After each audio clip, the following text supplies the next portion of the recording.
Yeah, so what's happening, party people? It's been a minute. I've missed streaming. Madness redeemed. Pull a Lorcana card. Alright, I have 2 new stacks of cards to read from here. So let's... 4. Alright, let me shuffle up these Lorcana cards. The stack is not as big as other ones. And I apologize, Fish minigame is still acting up. I have it pulled open in case something, like, does want to connect. But you will be seeing repeatedly the pop-in, pop-out of fishing minigame. I'm hoping it reconnects at some point. Alright. 1, 2, 3, 4. We've got Hercules. Costs 6 ink from the Inkwell, 6 damage, 5 defense. Beloved hero. It is a, what is it, steel? It's been so long since I've played Lorcana. I believe this is a steel type card. And he is a Storyborn hero prince. He has bodyguard, which means this character may enter play exerted. An opposing character who challenges one of your characters must choose one with bodyguard if able. So basically, this guy enters in defense position, and when he's out on the field like that, your opponent has to choose him to attack. So 5 defense is not bad. Resist 1. Damage dealt to this character is reduced by 1. So essentially 6 defense. Resist plus 1 is an interesting card effect, in my opinion, because it essentially gives it a +1 to defense, so it's a 6/6, but there's the possibility of negating card effects, which drops it back down to a 6/5. No, it's a good card. I feel like this, it's a shiny, so I feel like this is meant to be the ace of a deck. No, it's pretty sick. Like how Lorcana and Star Wars Unlimited both came out roughly the same time. Gotta corner both ends of the market? Yeah. But, like, I will just say, like, for wide sweeping, I hate corporations. We hate big money corporations. Like, Disney does a lot of bad shit, but the people at Ravensburger who designed the card game, I think did a very good job. I like Ravensburger. I like the stuff that they make. And, like, look at the back of these cards. I think this is sick. It is, seeing interviews with the people of the company, it is pronounced Ravens, which also bothers me, but it's spelled Ravensburger, but according to the people who owned the company, I've heard it pronounced Ravensburger. I don't know if Ravens... Call it Ravensburger anyway. Just to piss them off. Just to piss them off. Alright, I don't know who they are, I'm sorry. Oh, they make, like... I apologize, but it's funny. They make, like, board games and puzzles and card games and stuff, and they partner with Disney a bunch. Really cool game designers over there. So, you know, I don't mind, you know, recognizable Disney faces. It sounds like he'd be immune to taking 1 damage. Are things in that game capable of doing small damage multiple times? So, if I recall, like I said, it's been a while since I've played Lorcana. With how it works... It is about, any card in your deck can be used for, what are essentially victory points. Instead of mana, it's called, like, ink or something, and any card can be sacrificed to the Inkwell. So, like, any card can be sacrificed for, like, oh, this is 1 to the Inkwell, and you have to, like, he costs 6 ink to play. So, you know, he's meant to be, like, a heavy hitter. He costs 6 mana, but there's only colorless. And I think, however many face-up cards you have on the field, like, heroes or otherwise, or, like, characters or otherwise, you can tap them for victory points. And so the idea is to keep tapping for victory points each round without losing any blockers, because when they're tapped, it's their defense that you have to use. If they're not tapped, you can, I believe, use their attack. But all of them, in terms of one card doing multiple damage, no. At least not yet. A lot of the cards, like I'm looking at a 1/3, a 2/3, a 2/2, a 3/3, a 2/4, a 3/5. So all of them attack for certain amounts. I don't remember if it's like Magic, though, where you have to declare all of your attackers first. I think you can chain multiple attack sequences, but it has to be all a part of the same attack phase. Like, okay, for the first attack, I'm going to be hitting this character for this, you know. It's not like Magic where you swing at your opponent and they have to block. It's like Yu-Gi-Oh! Where you have to attack their individual cards. I would say it has a lot of the setup. I would say overall the card game is like Magic the Gathering. Very simplified though, with only one mana color, but it does play like the combat is like Yu-Gi-Oh! It has card types like every other card game, like card elements, such as, you know, Pokemon has different elements, Yu-Gi-Oh! Has different elements, and the thing with Lorcana is you can only have 1 or 2 different card types. Like, Hercules is a steel, but there's also, like, Amethyst, Emerald, Sapphire, and Topaz or something, and you can only have 2 of those distinct colors or types in each deck. Maximum of 2, min of 1. So there are some weird restraints in the game, and I feel like that's something that's going to go away as the game evolves. Like, they're going to just start releasing cards, and with how the curve, like how how the curve works in card games. What's the word I'm thinking of? Not difficulty. I heard curve, and the curve of, and I was thinking something not so nice. So don't ask me. Learning curve. No, like, how in each set for a card game, it gets power creep. I was thinking of power creep. Thank you, Toast. Yes. I feel like for the power creep of Lorcana, they're going to start introducing new ways. Like, oh, if you have, you know, this specific card in your deck, you can play with 3 colors in your deck or something like that. Something goofy shit on red cards might, like, do, like, X damage to target permanent. I haven't seen anything like that. I haven't seen any X's because, again, this is a Disney card game for babies. +2 bodyguard. There's a -1. No effect. A +1. Draw a card. Okay. There's one here that is like, oh, add... when another card attacks, add the damage of this card to that card. So, like, this is essentially a +2 to another card when it attacks. I'm not seeing X values, though, where X equals a certain amount. Again, that could be something they add later on. I've only gotten cards from, like, the first couple of sets. I think there's been a couple sets since I got these cards. It's one of those things where, like, when it came out, my friend, who also really likes TCGs, was like, oh, we'll try it out. We got a couple starter decks, couple booster packs to customize them, and played a couple rounds, and it was pretty good. Like how a red goblin card to throw goblin... Oh, yeah, Goblin Catapult. Oh, it is called Goblin Catapult. I'm fairly certain it's called Goblin Catapult. You just fucking launch goblins, so you get, like, I think there's, like, a legendary goblin. It's like a starter deck, and there's like a legendary goblin where like just make goblin tokens. Oh yeah, there's a goblin.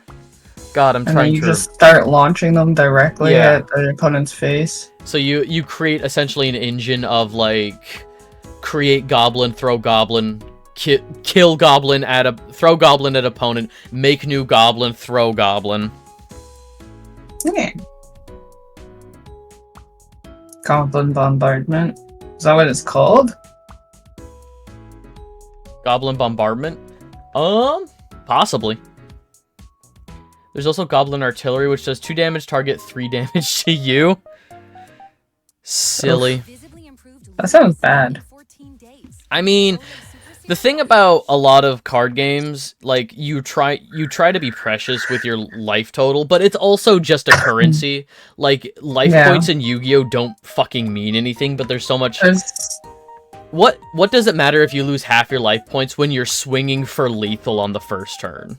That's true. I mean, there's also, like, the whole idea of... Like, there's a whole section of Black where you just kind of sacrifice your life total to do things like vampires and shit. Mm-hmm. You take Oh. 1 damage, and then you do this, and then you lifesteal, or vamp, or whatever the fucking effect is called. Yeah, And yada yada yada. Yeah, lifelink, I think is what it's called. I think so, yeah. Do you want to get into the gaming news? Sure. The real bad stuff? Alright. So what's happening, party people? So we're almost halfway through March, but it's just because I was busy this last week, unfortunately, so we weren't able to set up time to do this. But we don't have as much to get through as I would have thought for like a month and a half. This is covering a lot of February stuff. This has been sitting on screen long enough. Let's talk about Supergiant, creator of Hades 2. So Marin Miller, one of the voices in the original Hades, they voiced, I believe, 2 of the Furies, Tisiphone, and one of the other ones I can't remember. Marin Miller, they posted on Twitter basically saying, hey, Murder? Murder? Murder? Murder? Murder. I just realized I didn't plug in my actual mic. I mean, Hold on a sec. we Discord sound, y'all can hear Mew, right? You know all the crazy shits waiting a half year to do the worst shit?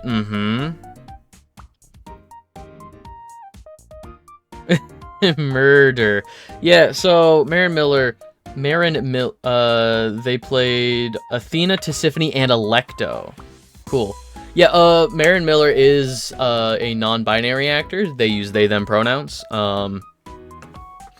Just before that becomes like a whole thing, so yeah, Marin posted on, I think actually it might have been Blue Sky. I'm hoping and praying that Twitter's actually just dead at this point. Marin posted on Blue Sky, I want to say, maybe it was Twitter, that they could not come back to Hades 2, or maybe they weren't asked to come back for Hades 2. There was something that happened, or there was a lack of communication that revolved around SAG-AFTRA. And Marin was totally fine doing Hades 1 as they were, establishing themselves more in the voice acting scene, but now they are established, they are part of SAG-AFTRA, and so they said, hey, I can't do non-SAG work. And Supergiant said, okay, bye, and was not asked to come back. So Are you there, Mew? Did you get your mic figured out?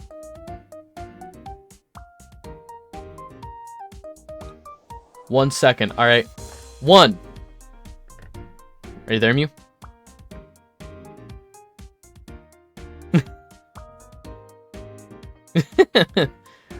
Madge.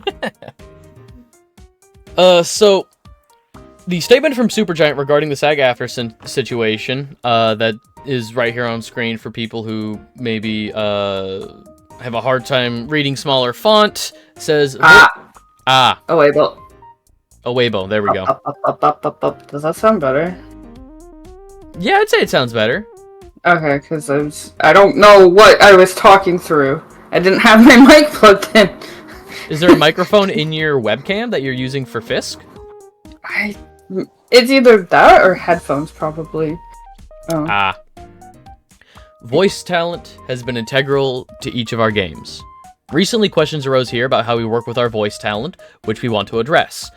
Actors breathe life and humanity into everything we do, and over time we've gone from working with a small number from our team to dozens of individuals around the world. We offer the strongest AI protections in the industry to our talent, as we think their work is irreplaceable.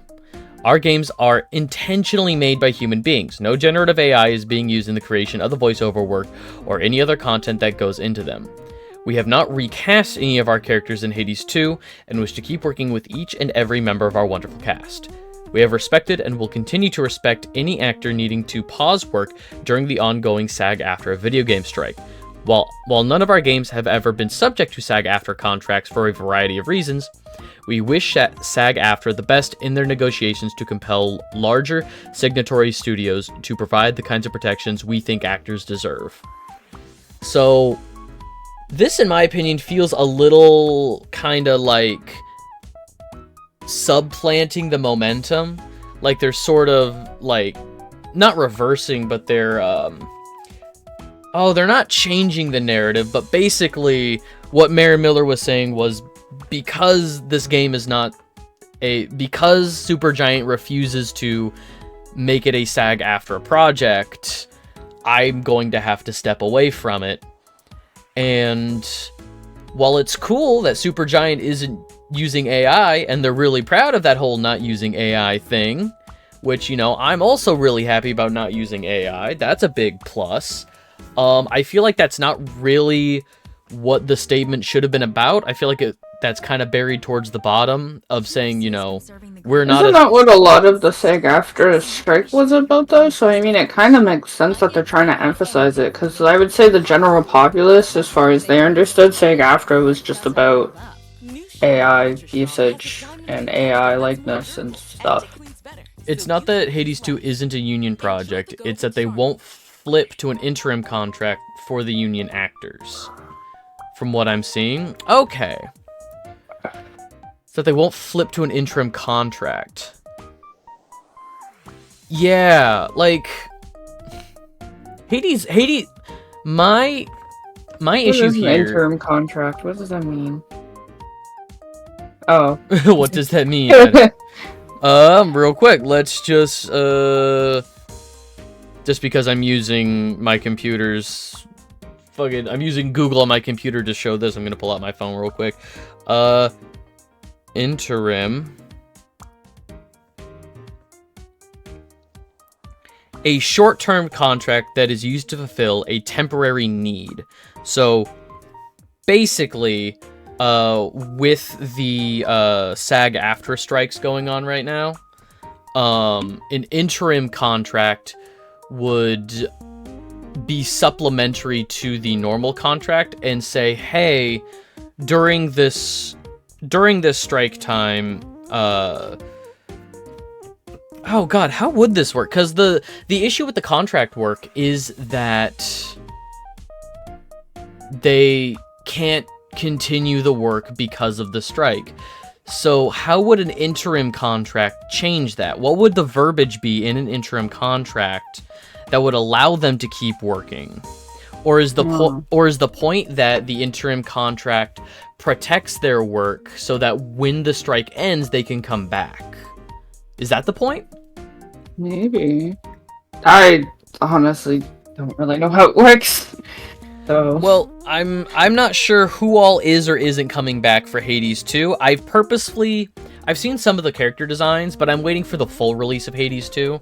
I know it's in like early, like it's in early access. Yeah, it's in early access right now, but I'm gonna wait until it's more or less like done before I get it. I have to get the true ending before I even touch it. You gotta finish Hades 1. Yeah. I have to get hearts with the fucking gods, and those fucking gods that I need hearts with won't show up! I feel that. I think in my run of Hades 1, I had like 3 people left I had to give the, what is it, ambrosia or nectar?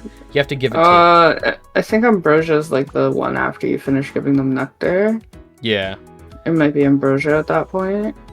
I gotta give gifts to 3 of the gods, and one of them is like Hermes, Hermes has great buffs, but again, you're right, can't get him to show up. Where's Hermes? Classified as a full job in some instances, like an unemployed person being a substitute teacher, technically still being unemployed. So how substitute teachers work is they are technically part-time employees for the educational district, and so they are not unemployed. Their contract is a day-to-day basis. They are technically an on-call part-time worker who must be available during the school year. Their contract states they must be available Monday through Friday during the school year, and for the most part, I have a friend who's I have two friends who are working to be full-time teachers, so they are substitutes right now. Well, one's a student teacher, one's a sub. And how it works is, like, in the morning you just get a call saying, hey, head over to this school, because there's, like, you know, however many schools in a school district, that substitute teacher bounces around every school. In the context of this, I think an interim contract has terms to be met to allow the actor to continue work during the strike. I wonder if that Wait, there's still a strike or something? There's been strikes. I'm out of the loop now. They're still striking about stuff? The current strike, I believe, or at least the strike that was happening when the statement was put out and when Marin Miller's statement put out, different strike about AI usage. Yes, this is now... The original one was about AI usage. It was about AI usage in film and television. This one is now about video game AI usage. Right. So they took in the video game, like, acting section. They accepted them, and now they're striking on their behalf. Yes, the SAG-AFTRA has recognized the talents of video game actors, and they're saying, hey, they have just as much rights to a protection against AI usage as any other actor. Those must be different here. They literally let anyone substitute a class. That's crazy. Yeah, no, at least from, like, what I've been told in, like, the Washington State, like, it's not even that you need a teaching certificate. You just need to pass, like, there is a I guess it is a teaching certificate, but, like, not a full-time teaching certificate. You just have to take a small series of classes about how to be a grown person in a room full of, like, misbehaved children, because you're a fucking substitute teacher. They're not going to respect you. So it's like, you have to take, like, a week-long series of courses about, like, hey, how to deal with shitheads in your class. As long as you have a GED and follow the instructions by the teacher, then you can substitute. That's wild. Anyway, Sounds like the difference between the states is accurate, though. Yeah. From what little I know of Texas and Washington. Yeah, I feel like Washington, for better or worse, is a lot more like push up the glasses on the bridge of the nose, like you need to jump through all these pointless hoops. Like, Seattle's pretty cool, but in general, like, the surrounding Washington area, where the fuck is the music? Let's get rid of that. So you're just like Vancouver, then. Trust Amica Auto Insurance. Yeah, I'd say pretty similar to Vancouver. Empathy. Where the hell is Interact? Get out of here. Alright. Toronto isn't much better, to be fair. Well, we're from Toronto, so, like, we... That makes sense, having having a substitute teacher be somewhat qualified. Yeah, at least take a class about, like, hey, you can't hit the kids, you can't swear at the kids, you can't, like... I think that makes sense. Any last thoughts on Supergiant? I think it's cool that they're against AI, but, like, bad that they won't make it a union gig. I mean, maybe especially because it's, like, Hades has been mid-development, maybe it's just, just to try and see things from their perspective without a little business jargon that fucking understand. It's like, they're not gonna use AI, which is the point. And maybe, especially mid-development, it's way too much of a hassle for them to do it, especially, even though they've made so much on Hades, they're still, like, an indie studio, right? Yeah. So it's probably just, like, a lot of hoops that they have to jump through that they're just not willing to at this time, and it's probably not anything contrary to what SAG-AFTRA is trying to do, right? Yeah, it's just... It's just like, we're mid-development, we're in early access, we're not... I don't know what their legal... Not doing this right now. I don't know what I mean? I don't know what their legal team looks like. It's just interesting to, like... It's like you look over at your friend, like, thumbs up. I approve of everything you're doing right now. It's awesome, but I will not shake your hand. Cause like... COVID. I wouldn't either. Cause COVID. Alright. Alright. I don't know. I don't think it's anything to be all that on fire about, personally. Because, I mean, like, they're doing the thing that we don't want them to... Or they're not doing the thing we don't want them to do. They're just not willing to do a thing that we do want them to do right now. I don't know. We'll have to see how it develops, if it develops.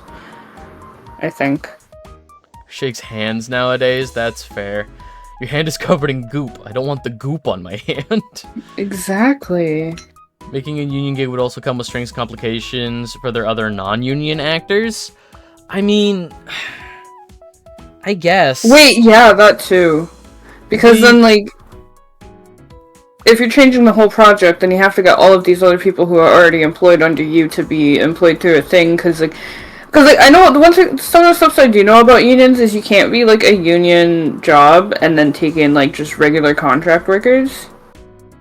Yeah. As far as I know, like, you have to hire with the union if you're working with the union, and that's how it works with, like, you know, construction and iron workers and stuff like that. Either your project is you're getting unionized people or you're getting not unionized people. There's not both. Yeah, so I do understand it from that perspective, but I don't know. I mean, I feel like the union should be easier to get into after a certain point, if that makes sense.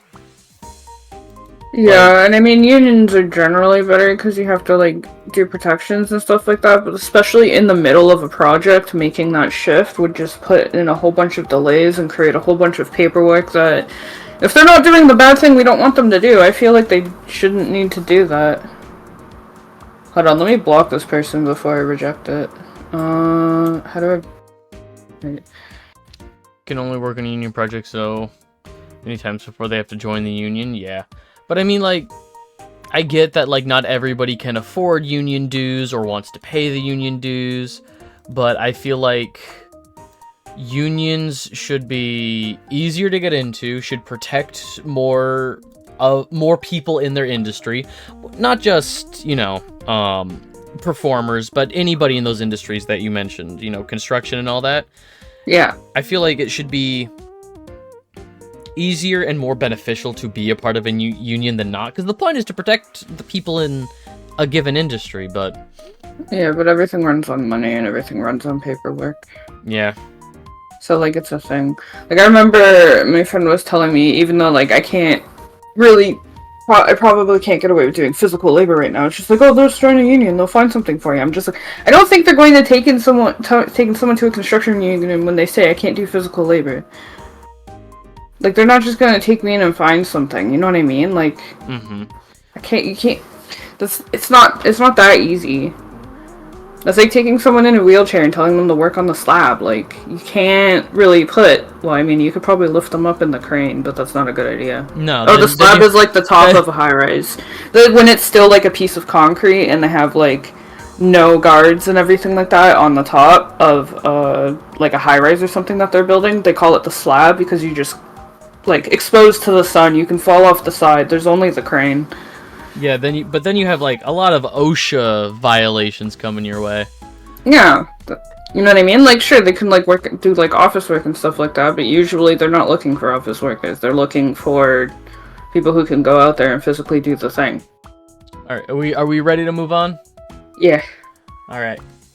Multiverses calls out threats to harm following shutdown announcement. Yeah, so this is from last month. This is over a month old, but just something worth talking about. We didn't talk about it already? No, we haven't. Oh, I guess we didn't if it's from February 3rd. No, because I thought we mentioned it last time. No, the last time we did this was February 2nd. Oh. I think we did mention something like this, though. But I wanted to bring this up, though, just because the part about threats to harm. Just because a game fucking shut down doesn't mean you have to threaten to hurt people. Don't you can't do play as this. Shaggy anymore, but we all know you're not gonna get up off of your ass to touch the grass the required in order to find these people, so why are you bothering to make the threat? It's so... Well, it's like... Again, it comes with that layer of... So, just a broad stroke, the... Gamer derogatory? Yeah, gamer derogatory. Multiverses was a Super Smash Bros. Like game starring Warner Brothers characters that got shut down earlier this year. It had like Looney Tunes, Tom and Jerry, Batman, Wonder Woman. It also had that like premium pre-order package thing that people felt like they didn't get delivered on. Yeah, but like. It costs, that's not an excuse. It costs, what, $40 to threaten a human life? Oh, $100 premium founder pack. I don't think any amount of money is worth a human life like that. I don't know if that's just me being optimistic and bright-eyed, but... Depends on the person. I mean, Warner Brothers is currently just fucking on fire at this point. The only crime of Multiverses was choosing to release Marceline and Raven as they shut the game down. Yeah. Who don't understand how lives... Exactly! So, I get it if it's like, you know, they promised however many years of content. Like, oh, we have a roadmap. You know, we're gonna release content for X amount of years, and then it shuts down because Warner Brothers is on fire. Ugh. I don't even think Warner Brothers can afford to give refunds to the 8 people who did buy the Founders Pack. It's so fucking bad over there right now. And it's only getting worse, if I'm being honest. And it's not just David Zaslav. I know that, like, the guy in charge is the one to point fingers at, but there's people around him, there's shareholders and stuff. The person who was in charge before him also did a shit job. Like, he just inherited a shit situation, and he is far too nearsighted to... He was gifted a bunch of small fires to put out, and in that time trying to put out small fires, he just let the building burn. Like, his stove was on fire, and he spent months trying to figure out how to put out a stove fire when the apartment was burning. It's... Yeah... I mean, it's all a bad situation, and I feel bad for the people who spent the $100 and feel like they got scammed. But, like, the creators of the game, I wouldn't call it a scam, because the creators of the game never intended for this to happen. It was the parent company of Warner Brothers who shut all this down. You know, it's not their fault. Warner Brothers should pay out for the people who paid for it, but... tries to use gasoline to extinguish. Ah, it is a liquid. A liquid puts out fire, and it's fucking lighter fluid. I didn't know they put fluid in those things. I thought they just... Fire. Yeah, from liquid. Liquid make fire. But that's not what they said in science class. They said liquid put out fire. I know it's a fluid. I used to smoke cigarettes. I know it's a fluid. I've broken them open and fucking fluid is spilt. I genuinely thought you were about to say I've broken them open to drink. What do you think of me? Hold on, what's my impression? What's the impression that I have here? No, I think this is something I need to worry about. It's not you. I just had this image of the Fisk drinking from a lighter, from like a lighter. Little sippy cup for the Fisk that is just lighter fluid. If I made like a fucking sippy cup thing for it, I would just write lighter fluid on it. What's Stunfisk's immunity to fire? 0. 0? Okay. Neutral. You're neutral? Yeah, you're fine. It could be worse. I don't know about fine. No, you're fine. Just because something isn't necessarily weak to fire or extremely flammable doesn't mean that it's not going to get burnt. But you're not like Bramblin, who's literally a dried up piece of grass. A flamethrower is still a flamethrower. Yeah. Maybe I'll learn how to use flamethrower if I drink enough of it. Don't let your dreams be dreams, kids. Don't let your dreams be dreams. Yeah, so, I just wanted to say, don't fucking threaten people over a video game. It's a video game. I want to try antifreeze. I hear it tastes really good. The forbidden the forbidden Gatorade flavor. Everybody knows the blue Gatorade flavors are the best ones. Something like that. I want to be a Torchic when I start drinking lighter fluid now. Man, how come the angry at everything evangelicals didn't get mad at Pokemon for that? They got mad at evolution. They got mad at spoon bending. But they didn't get mad at kids trying to emulate Torchic and fucking Pokemon Sapphire. That you're gonna do a small PSA about not drinking lighter fluid. I mean, I'm not your mom. I can't tell you not to drink lighter fluid, but you shouldn't. I can't tell you not to be a piece of shit online, but you shouldn't. People will do it anyway. Remember the Tide Pod thing? It doesn't fucking matter. It's natural selection at this point. Natural selection. Let's talk about something cool that we like. Borderlands. Borderlands 4. I'm so fucking tired. I don't think Borderlands... I'm going to get so fucking lost. This isn't going to be good. The problem is, like... Great. No, Uncle Todd is out. I noted, like, when we played together, the thing that was helping was that you couldn't go into another area without the full team. So, like, people... if we... I'm off a cliff somewhere, but we'll all be together when you push the button. Don't worry about it. So this headline says, Gearbox didn't set out to create an open-world game with Borderlands 4, but the FPS does have, quote, open-world-like features such as seamless travel between zones. So in, like, we'll say, like, Borderlands 2, which is the one that everybody's played, like, Sanctuary was its own zone. It had a loading screen, and everybody had to agree to go to, Sanctuary. Three Horns. Three Horns Divide, Three Horns Valley, or something. I'm gonna end up triggering, like, I would end up triggering, like, a boss cutscene that I'm not supposed to trigger, and you're gonna be like, where the fuck are you? Where the fuck are you? And you're just gonna see on the side, just like, Hatsune Miyu has died. Yes. It's gonna be, like, I'm gonna see your little arrow off the map and just be running towards you on the mini-map for, like, 5 minutes, and it's like, but how the fuck did you get over here? Triggered a boss fight. Of losing the child I'm trying to babysit, like Mew is implying. What? My biggest issue with Borderlands 3 is that the zones were too big. I think Borderlands 3's story was kind of dog dookie. The gameplay loop was really fun. Mew, you haven't played it yet, or you haven't finished it? 3? 3. No. Okay, so no. I was thinking of maybe asking to come back to Borderlands. Yeah. Yeah. If that's the thing, but it depends on you. It depends on Vinyl. Yes. I remembered the number, and I was just like, no, there's something else. It's not just a number. I woke up like an hour ago. Leave me alone. I mean, we're having a conversation. I can't leave you alone. Oh. Oh. All right, chat. It's just us. So, my issue with Borderlands 3, which I don't know if you got to any of the sections that made me upset, but, like, no spoilers for the story, but, like, I would get to a new zone, or, like, I would get to an Yeah?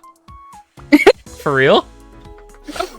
Green screen effect. The green screen effect. Can you get, like, one of the diet ones that's, like, blue? Or, like, one of these delicious all-white Zero Ultras? Wait, I got this one. One of these delicious all-white Zero Ultra... That's also green! Oh, no! Fuck. Whatever, it's more visible. Sure. I need caffeine! Also, I thought we were leaving me alone. Let me enjoy my caffeine in peace. Wait, it disappeared. Yeah, so there are certain areas in Borderlands 3 where I would get to a zone and I would be actually mad at the size of the zone. Like, cuz something that you can do in Borderlands is even if you don't have an area mapped out, you can still zoom the unmapped area out to the point of seeing how big the map is going to be. because it zooms out all the way to see the full map. So like I would zoom, and I would be a speck, and I would be so pissed. It pleased me to notice that I have pretty much entirely cut caffeine out of my... Yo, Toast, congratulations. That's awesome. And grapes. I don't actually drink caffeine.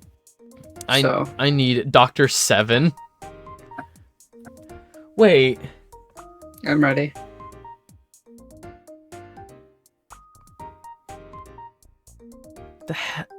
Computer enhance. Computer enhance. What the fuck is that monster can? That doesn't... I can... Oh, that's not me. Creature energy. Okay. I'm sorry. I genuinely thought for a second that was like an AI generated monster can. Oh, you made me big. Okay, Yeah. I was like, how am I so big? I did that. I said computer enhance and I just like blew you up. There you go. Stun Fisk inflation. We made the Fisk big and round. Creature energy. It has extra fingers. The monster can has extra. It does have one extra finger. Uncomfortable. Yo. I see what you are. All right. Anyway, I'm excited for Borderlands 4, because they said they're gonna cut back on the dumb toilet humor, which I'm all for, because it got pretty old pretty quick in Borderlands 3. It is a little unfortunate that it was built up on now dated humor, and it's really hard to keep that going. It's so cringe. But how would we feel about characters in the game saying shit like Riz and Skibbity? Because I feel like that's the successor to the humor it was built on, and I feel like that's a downgrade. That would be a downgrade, and they said they're not... I think this article... They made Crash, or they made Mr. Bones floss. Like, I don't want them to catch up on That was Activision, trends. That was not 2K. Well, I'm saying they as in companies trying to be like, oh, this is what the kiddos are doing. Mr. Bones was perfect as he was. He was. Okay, it doesn't say it in this article, but there was an article I was reading about Borderlands 4 that said, that was talking about cutting back on the toilet humor, and they specifically said you will not be seeing any Skibbity jokes in Borderlands 4. So that's a plus. Oh, specifically? That's good. I mean, that's how it is. I predict Shrek 5 will suffer the same problem, potentially outdated humor. I'm excited for Shrek 5, I'm not gonna lie. I like the direction going, like, that it's, like, really, like, the kids are grown up and stuff. What high standards? Kids? Ooh, what high I know, right? Kids? Yeah, in the Shrek movies, they had triplets. Don't worry, you only have to watch the first 2 Shrek movies. 3 and 4, you don't have to... I literally said that earlier today in Toys chat. I was just like, yeah, only the first 2 matter anyway. Only the first 2 matter. In the first one, they get married. In the second one, he meets her family. In the third one, they're gonna become like king and queen, and they're like, we don't want that, so they find a different heir, and then she's like, I'm pregnant. And That's the Arthur one. That was 3. They go and find like her cousin Arthur to lead the kingdom, and then in 4, they're going to like a birthday party for their kids, like their kids turn 2 or something, and Shrek is like, man, I liked my life before I had children, and it's literally a fan fiction of Shrek dream. The whole movie's a fan fiction of Shrek. Rumpelstiltskin? Yeah. Okay, so I didn't see them. Like, I haven't seen them Skibbity start to finish, but I know the key people in them, I guess. Yeah, but the trailer for 5 had like one of their kids, and oh my god, Shrek fans are fucking insane. The last thing I'll say about this is like, so they had, I think it was like 2 sons and a daughter, and the daughter had blue eyes, but then the daughter in the trailer for Shrek 5, the one that's all grown up, has brown eyes. So the fans are like, okay, the clear conclusion here is that one of the sons transitioned. Awesome. And I genuinely want that to be a thing. I think that's really fun, and I think it would be really cool if that happened. I think the more obvious thing is just that they forgot what color the eyes were. But also, like, for fans to, like, quick, zoom in on those babies' eyes. Show off $2. And a boy thing. If they just How would transitioning affect the eyes, though? That's the thing I'm hung up on. I'm cool with it being like a transition thing, but like... So the daughter had blue eyes, and the sons had... Or one of the son... There was only one of their kids with brown eyes. Yes. So it's not that transitioning affected the eyes, it's that the son with brown eyes transitioned, is what people are saying. Okay. Just don't say anything. And a boy thing. 2 daughters and a boy. Alright, yeah, so I'm excited. Like, I will say one thing that I am kind of disappointed about. I'm not a huge fan of these character designs. These 4 new playable characters. Like, for people who are watching on stream here, these are the 4 new Vault Hunters for Borderlands 4. I like each design individually, but like...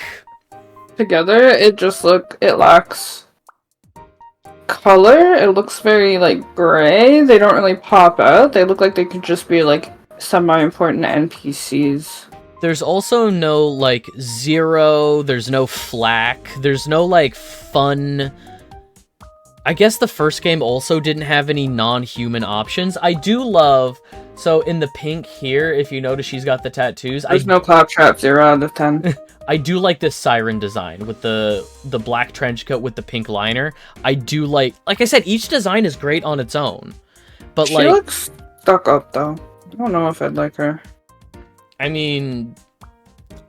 to be fair, a lot of the...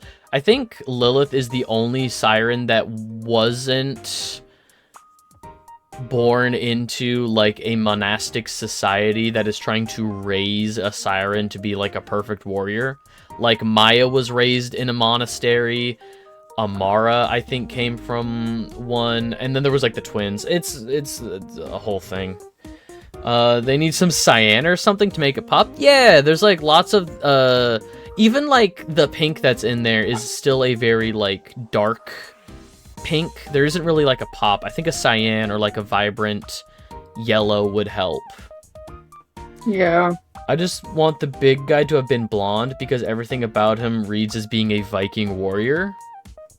Or himbo. Or himbo. Those look like Apex Legends characters. Yeah, no, actually. So, they did say for Borderlands 4, they're cutting back on the humor. It's gonna have a more serious tone. Borderlands 1 had a semi-serious tone, undercut by, like... the insane ramblings of the population. I think if they're trying to go back to the roots of 1, sure. It would work. Maybe. I want to see more, but, like, the design... If they lose the comedy, the thing is, like, they lose their personality and what sets them out against... One of the things, outside of, like, the super cool, like, painted textures, painted-looking textures and stuff. Like, obviously, outside of, like, the art style and stuff, it's gonna, like, assimilate more and more into, like, that group of, like, undefined shooters that exist. It definitely feels like between... Because, like, 3, I don't think had the, like... I don't like the shift from, like, the PS3, PS4 era to, like, the PS4, PS5. Like, the shift between 2 and pre-sequel to 3, I don't like the art style of 3 as much. And it just seems like as each game goes on, they're losing more and more of that distinct style. Like, there's no heavy shaded lines on these characters. Yeah, like, how are people supposed to do those fucking awesome cosplays where they actually just, like, paint their own line art onto their bodies and shit? Like, that was like the standout style of it. If they're just gonna get rid of those, then they're just gonna be like 3D cartoon characters. Like, that's not. Alright, yeah, so I'm excited for 4, but we'll see. Yeah, there was a State of Play last month. Again, it has been so long since we've done one of these streams. We can real quick run through everything that was announced because I think there was some cool stuff at this state of play. Sure, there was a shooter. Hang on, can I just like turn those down? What the fuck was Saros? What's Returnal?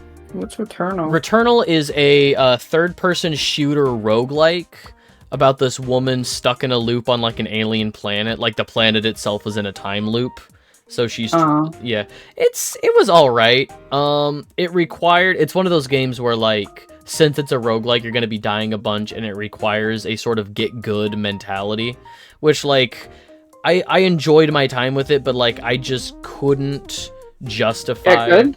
Oh, okay. I couldn't justify the time sink. I saw like okay, if I sink 100 hours into this game, I can see myself having fun. But only played 7 hours so far, but it's kind of fun. Yeah, like if I sink a ton of hours into this game, I can see myself getting good and enjoying it, but like I couldn't justify sinking all those hours into it. So this Don't play Souls like them.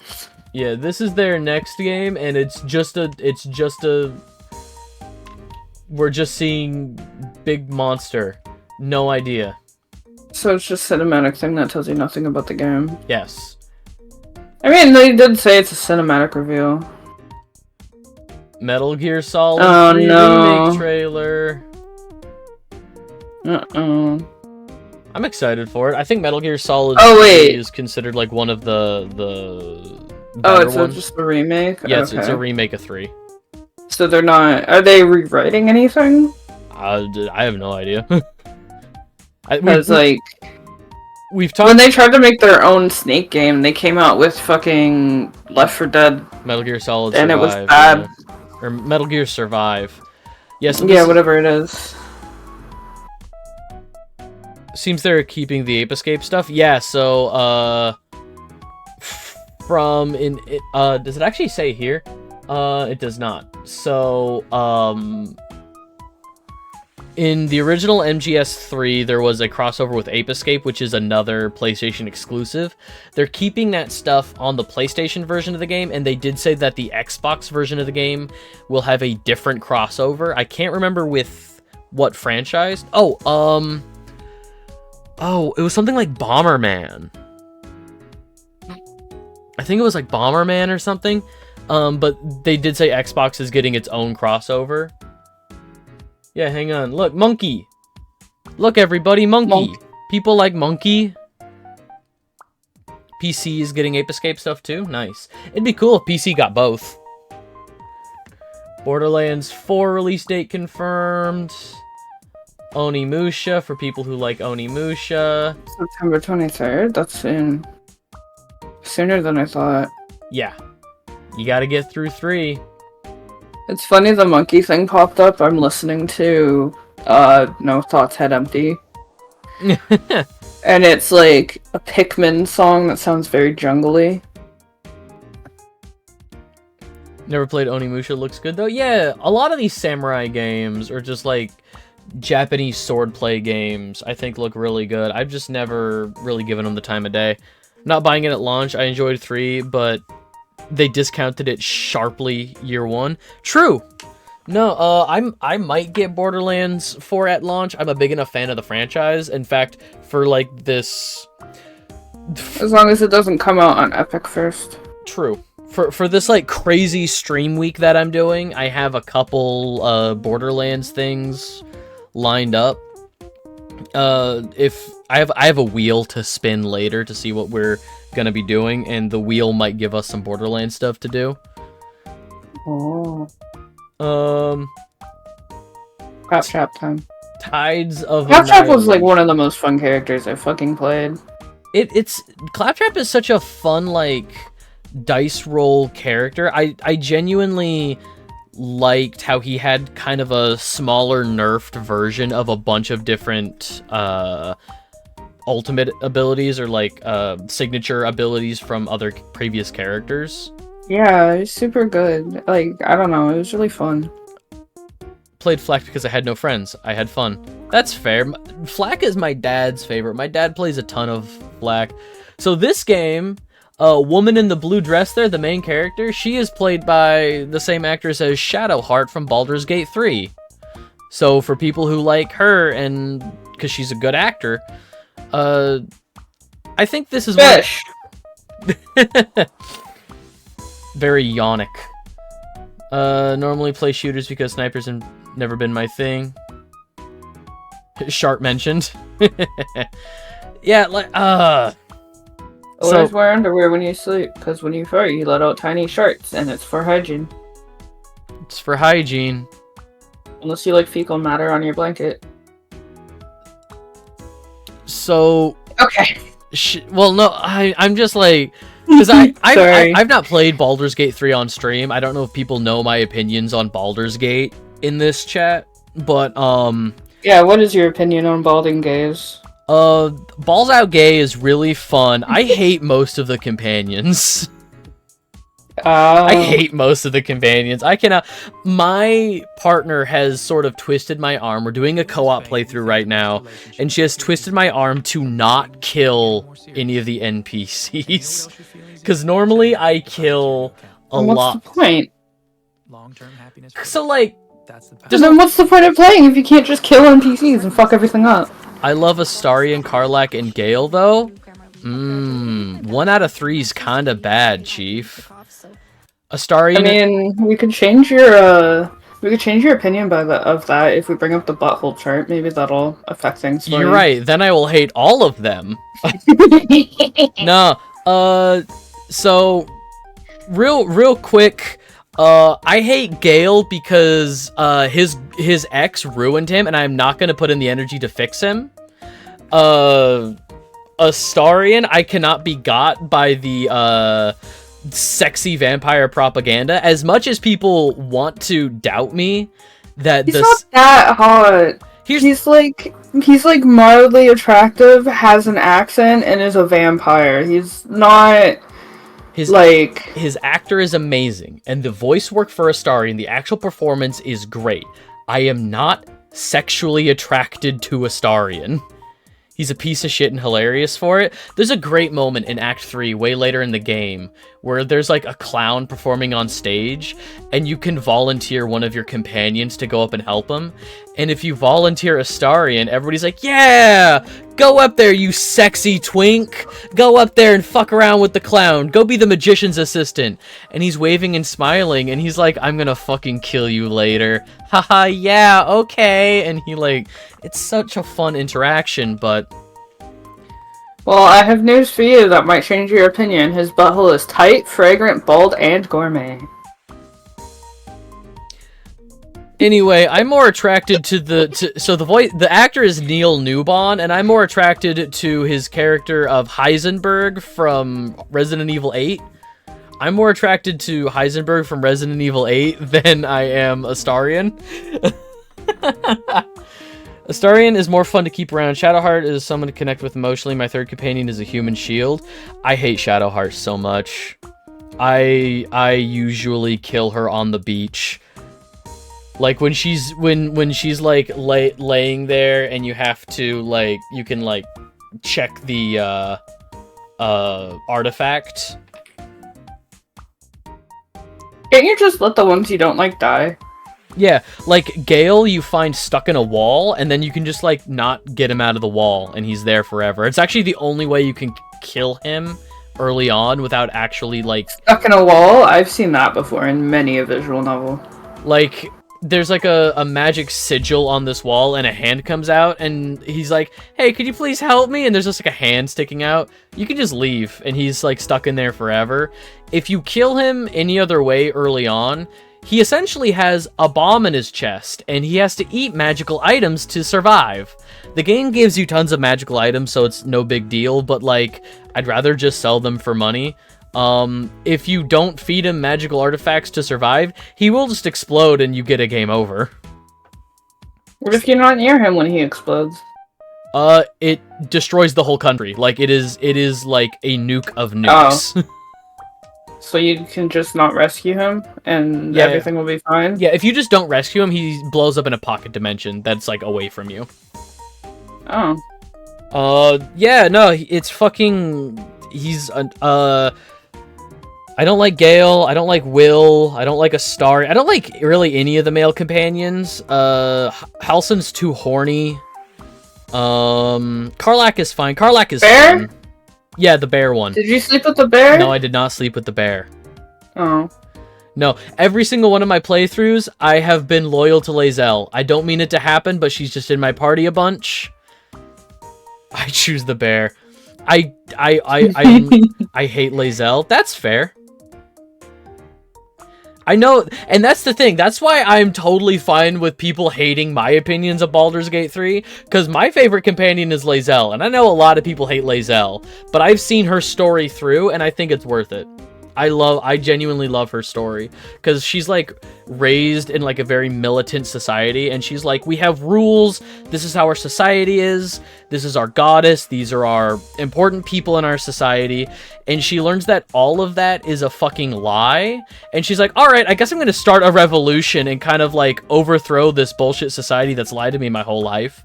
Like, no hesitation. She's like, yeah, no, you're right. These people suck. Let's kill them all. I'm like, hell yeah, girl. Fun. True. Also like the red-looking demon lady. Karlach. A lot of people like Karlach. Take that as an example. Maybe it'll work. Right? I do know there's a way to get the evil companions in a good playthrough. You can, like, talk down the evil companions from being evil and, like, recruit them in a good playthrough and turn them... You just have to go Bard. Maybe not just Bard. I think any charisma But, like, caster. Charisma Bard. Yeah, any charisma caster, so, like, Warlock, maybe. Actually, Warlock might be really good, because, like, you also have, like, the not quite evil, but you have a sort of, like, nebulously... a morally nebulous, pact patron. That Tides of Annihilation looks interesting. I like mage shit. Yeah, no, like, this has been on the screen for a while, just, like, playing on repeat. There's another mage one that looked kind of cool to me that I forget the name of. It was, like, another one of those, I don't know, AAA, grayscale, not very colorful games. Let me see if I can find it. For people in the Discord, y'all probably know how fucking mad I am about Days Gone Remastered. So, the company that made this game recently had a live service game, canceled by PlayStation, so it feels like they're shitting out just a boring-ass remaster. The games look nearly identical. There are just some textures that do or don't exist in the remaster. They either add a blood texture... Oh god, excuse me. Oh, I'm fighting demons here. Immortals of Avium? Oh god, that game is from like 2023? 2022? Yes. I think I have it free through like PlayStation Plus. Even more even more than Last of Us 1. It's not even a bad game is the thing. It's even more than Last of Us 2. It's fine. Days Gone is just a fine... a 3-year-old game. The only cool thing about the remastered is since it's running on PS5 hardware now, they could put more zombies into the game. Because the whole selling point of the game for being just another zombie game is the horde mechanic. When this game released, its big selling point is that it had, of like zombie games like this, it had the most zombies, like most zombie enemies on screen. And like the way that they got that to work was that the horde mechanic essentially compiled a bunch of zombies. It's kind of like how the rats work in Plague Tale: Innocence. They compiled a bunch of zombies into... Yeah, coming at you with another birthday bash. Michael, it's your birthday today. Oh, sorry. It is not my birthday. You made me watch that on stream at one point. I think I did, yes. God, my fucking brain. So, the mechanic is that they compiled a bunch of zombies as, like, one unit that would, like, swarm you. So it was more like a sea of zombies that were coming at you and that you would have to pick off one at a time. It's cool. It's a fine mechanic. The game is fine. This remastered looks no different. I'm so mad about it for... I don't want to say no reason, but I'm just so mad about it. They announced... you know, when it comes to, like, current gen games being remastered, I'm really wondering what Nintendo is going to do with the Switch 2. They said that most of the games should just work. Yeah. So I feel like they're just going to be. I wonder if the Switch 2 is gonna have like a like how the 3DS just had like an extra like thing pointing out of the side so you couldn't click a 3DS game into a DS, but you could click DS games into the 3DS. Oh yeah, to stop you from playing 2D or 3DS games on your DS because it was probably the same shit. Yeah, I sincerely hope Switch 2 offers a performance upgrade. Oh my god. It is. It's going to be super fucking powerful. Apparently, it's going to be more powerful than a lot of current Steam Decks. I thought we've already They're seen... actually working with Nvidia and stuff like that. I can't recall if we've seen Switch 2 carts toast. Maybe we have. I feel like people already know kind of how I feel about Nintendo right now. I think I'm gonna be... We're not going to talk about Pokemon Day? We can. I think I have a tab open for Pokemon Day. We can... It is the games news, unfortunately. Yeah, we can... They are games. Like, I think it's been months now. It's been, God, I want to say like 6 months or so. I think I'm gonna become a little more lenient on, like, just the Bayonetta 3 at a frame rate resolution doesn't look early CGI Cartoon Network show. Oh yeah, also today is Mario Day for anybody who forgot. Oh yeah, it's Mario Day. Yeah, no, Higher like, Puck. Cause like, I feel like it's really disingenuous to blanket, cause no, I've just not been playing Nintendo games on stream as a sort of like, I will not be platforming their games because I don't agree with their business practices. I feel like that's disingenuous to other things I've said about how game companies are not the people who make the games. And it's very important for people's art to be seen. So I'm probably going to be... So we can talk about hentai games, right? That's art. That's art. Is making a... Making you regret it already. I'll believe Nintendo's making an up-to-snuff console when I see it. They haven't done it in 20 years. Because they'd rather go with gimmicks than, like... And I think they even said that, like, when the Switch was, like, 2 years deep. They were like, we're not trying to compete with Sony or Microsoft. We're just doing our own thing. And, like, the Switch... I admit the Switch kind of dropped the ball. I didn't have a Wii U, or I have a Wii U, but, like, Wii was fine. Yeah, but again, like, it was a... DS was fine. Like, it ran what it needed to run. Yeah, but the Wii capped at, like, 720p, and, like, again, it was a gimmick console with the motion controls, and a lot of times... You need more than so... People who complain about shit not being in 4K are just, like, kind of snobby. Like, just deal with it.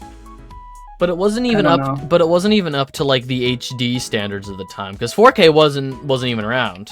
Wii U had 10. Does it need to be to enjoy the game as long as you can see everything that's happening clearly enough? I love Twilight Princess, but Twilight Princess is incredibly muddy. It's a little foggy, yeah. Lucky the I never finished it though. If we're lucky, the online will finally be comparable to an Xbox 360 online.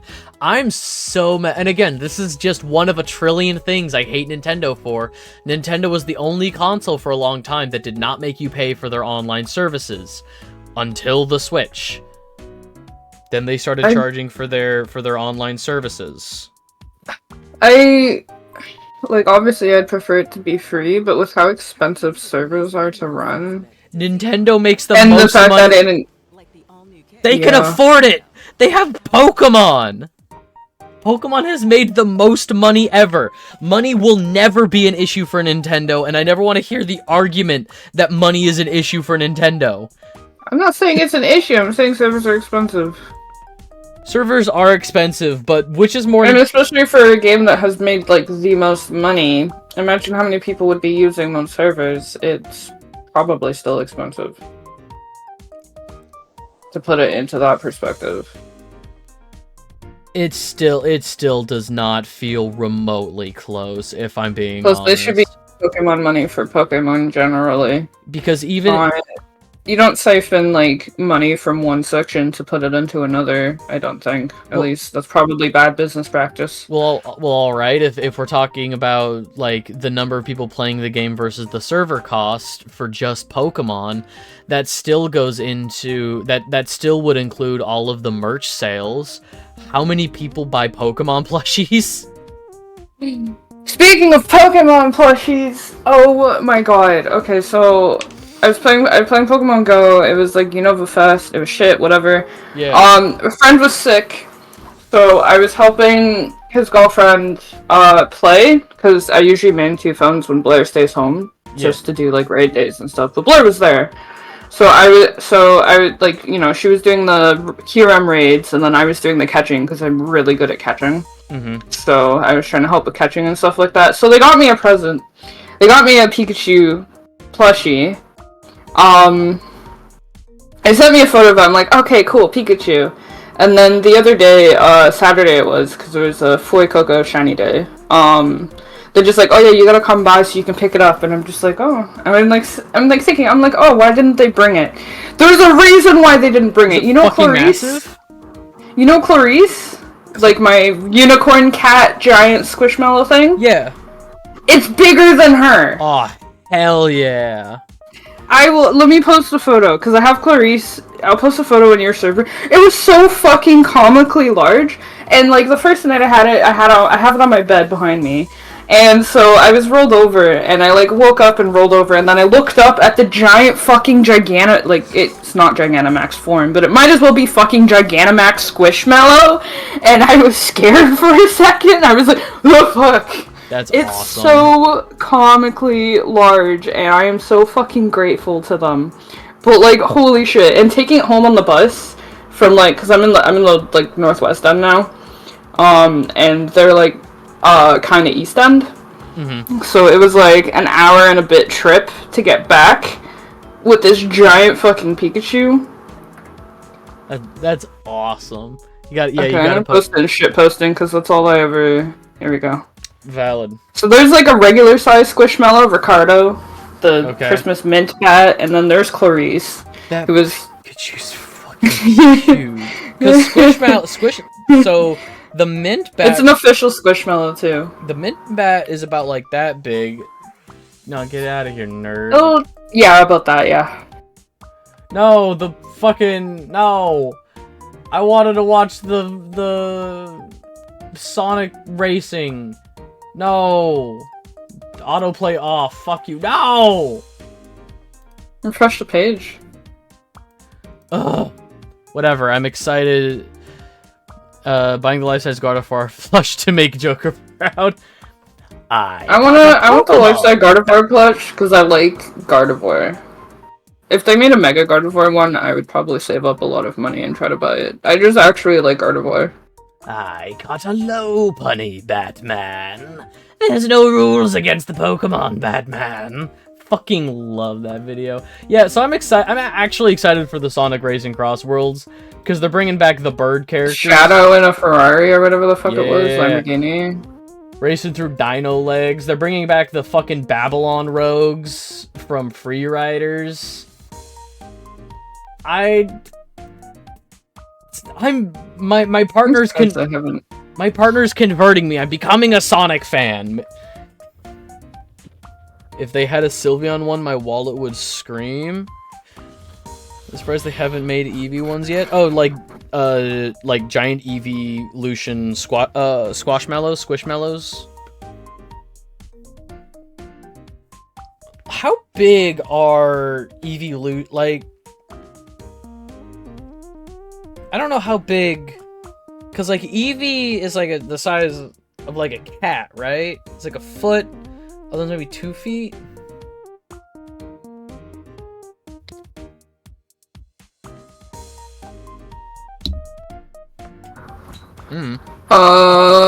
So Sylveon is 3'3" or 1 meter tall. Vaporeon are an average of 3'3", And 60th according to the Vaporeon copy pasta. Who wants to hear a fun fact about Vaporeon? So, Sylveon plushie would probably be about the size of a good-sized Pitbull. Who wants It's to hear what about Vaporeon? a fun fact about Vaporeon. Oh boy. Yeah. No, it's so unfortunate. The Vaporeon copy pasta is so unfortunate because Vaporeon is my favorite evolution. I wonder why. No, it's because Are you sure? It's because I'm a ghost type user, and until like Gen 5, there weren't any ghost types that could learn Surf, so I would just end up with a Vaporeon on my team for Surf. And Waterfall. Well, now you have Jellicent. Yeah, I've got Jellicent, and now we have Basculegion. I love Jellicent. Jellicent was really good in competitive because it has 3 immunities because water absorb. Yeah. Really good. I also think I really missed the Gen 5 landscape. I didn't even use weather, and that was when we had perma weather. I have never played a Gen 5 Pokemon game. What the fuck? Gen 4... Gen 5 is arguably the last one that had a good amount of effort put into it. Gen- Like, I say arguably because a lot of things are objective about it, but I mean, like, considering the fact that everything was new Pokemon and not just, oh, look, we've got this fancy Meowth form and it's the same thing but purple. And then... Gen 4 made me go, ew, Chimchar, and then I never played Gen 4. And then Gen 6 is what got me back into Pokemon. I really liked Okay, Gen we'll 6. put it on the list. Or, oh wait, you're not doing Pokemon right now. It's on the list, and that's what I was saying before about all of the Nintendo stuff. I'm probably going to be more, like... I mean, you'd be emulating it anyway, so they wouldn't like it anyway. Yeah, I would be more lenient towards playing Nintendo stuff again, playing Pokemon again, with the caveat of, you know, I would start, like, every stream with, like, hey, I don't like what Pokemon is doing. Like, me... Two things can be true. I could enjoy the product of a company and still disagree with the ethics of that company. Two things can be entirely true. If you play anything pre-Switch, I believe Nintendo considers it a sin. Oh, 100%. I mean, I mentioned before that there's a wheel that I'm going to be spinning this week for, like, things to do. There are 2 Pokemon Leaf Green and Emerald are on that list, but there's like caveats to that. Not Nuzlocke, but there are caveats to that. I might do a Nuzlocke, I don't know. And it wouldn't be the, like, traditional hardcore Nuzlocke with, like, the level capping and stuff, because that's not fun for me, and I want to have fun when I play video games. Lies of P is getting a DLC. WWE 2K25, we now know, is spotlighting the Bloodline for people who care about WWE. Right? Isn't it? Mew? Reigns? Do you know? Oh, WWE, Roman Reigns. What about it? No, Sorry. No, they've revealed more about it since then. Like, I think it's coming out this month at some point. Like, it's coming out relatively soon, and it's the storyline for the game is focusing on the Bloodline, which I have very little understanding on what the fuck the Bloodline is in WWE. The Bloodline is just, like, villainous professional wrestlers. Like, the Rock is quote-unquote the final boss of the Bloodline, is a sentence somebody said to me, and I just had to nod. Yeah, it's like Samoan guys. It's like Tongans. It's like Jacob too. It's like Samoan guys. So No, it is Samoan guys. It used to have Roman Reigns. Former members of Roman Reigns, The Rock. I had to pull this up because I couldn't fucking remember because I don't watch anymore. Paul Heyman was the manager. It had the Usos, Jimmy and Jay. Okay. Sami Zayn was an honorary member. Oh, they're still active. But now it's Solo Sikoa, Tama Tonga, Tonga Loa, Jacob Fatu. I'm probably not pronouncing it right. I watched a WWE thing. Is basically like a play with lots of sweaty people fighting, right? So I have a friend who's super into wrestling, and the way that he talks about it is classical Greek theater. It is the physicality of emotion taken to the extreme. And I was being facetious about it. I was kind of undercutting it. Like, he would make some point about, like, no, here's what wrestling is about, and I would send him a clip of wrestling being silly and stupid, and he'd be like, that's not the point. The point is that it's really cool. Yeah, no, like, I'm not super into wrestling anymore. I was when I was a kid. Like, I had a cousin who was really into wrestling, so when I was over at my cousin's house, I would see a lot of wrestling stuff. But I saw, like, recently, there was, like, a heel turn from John Cena. Like, and I watched it, and it looked like Dwayne "The Rock" Johnson, like, sleeper agent activated him with, like, some hand signs. Like, he just did a little, like, kill this man. And so John Cena started kicking the champion. God, what the fuck is his name? Cody Rhodes? Cody Rhodes. He started kicking Cody Rhodes in the dick a bunch. I was like, I don't know what's happening.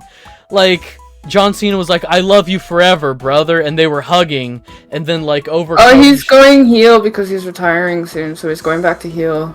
Good. I genuinely think John Cena is a very funny actor when given the right material. I would be very happy if he's going, like, full actor rather than just, like, wrestling. Yeah. Pretty neutral stance on WWE as a concept. If you want a bunch of sweaty men, you do you.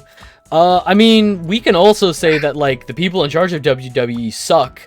Like, it's incredible that Vince McMahon is not buried under a prison. Vince McMahon is a piece of shit. He's got money, and that's all that matters. John Cena's been doing great. The Rock only plays The Rock well. Yeah. I would love if Dwayne The Rock Johnson was forced to act again. I would highly recommend, for people interested in The Rock doing some wild shit before he was a famous name and worried about his public image, Pain and Gain. It is a Michael Bay movie based on true events about bodybuilders who worked at a gym committing fraud. They stole this rich guy's life and identity. And again, based on true story, they got way further than they should have. But The Rock plays an evangelical drug abuser.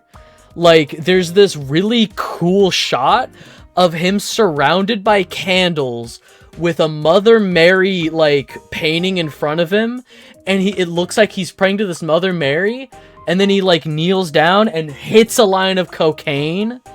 It's such an incredible shot sequence. But yeah, if you want to see The Rock before The Rock was worried about his public image, I would highly recommend Pain and Gain. It's a very fun movie. I don't know much about Vince McMahon, but I know he's an old rich asshole. He paid hush money to women who were subjected to things from other wrestlers, even including people like Brock Lesnar. And you all know they're all sexual. Yeah, there were stipulations written into male wrestlers' contracts that said, part of the contract said, I want to have sex with this person. Vince McMahon said okay, and paid hush money to the women involved.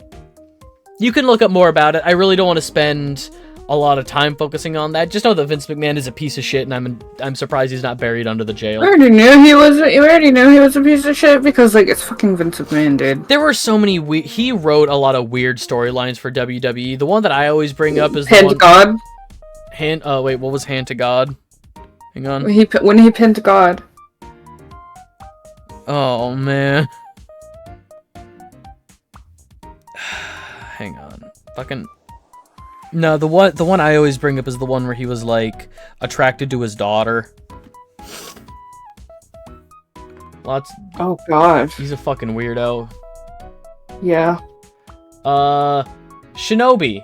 Shinobi, again, people like these Japanese sword games. I'm happy for the people who like these Japanese sword games because these look cool as hell. Metal Eden is an adrenaline rush sci-fi FPS coming May 6th. It just looks like a first-person shooter. I mean, That's what I mean. The more of the art style that Borderlands loses, the more it's just gonna look like this, which is just like, oh look, another FPS.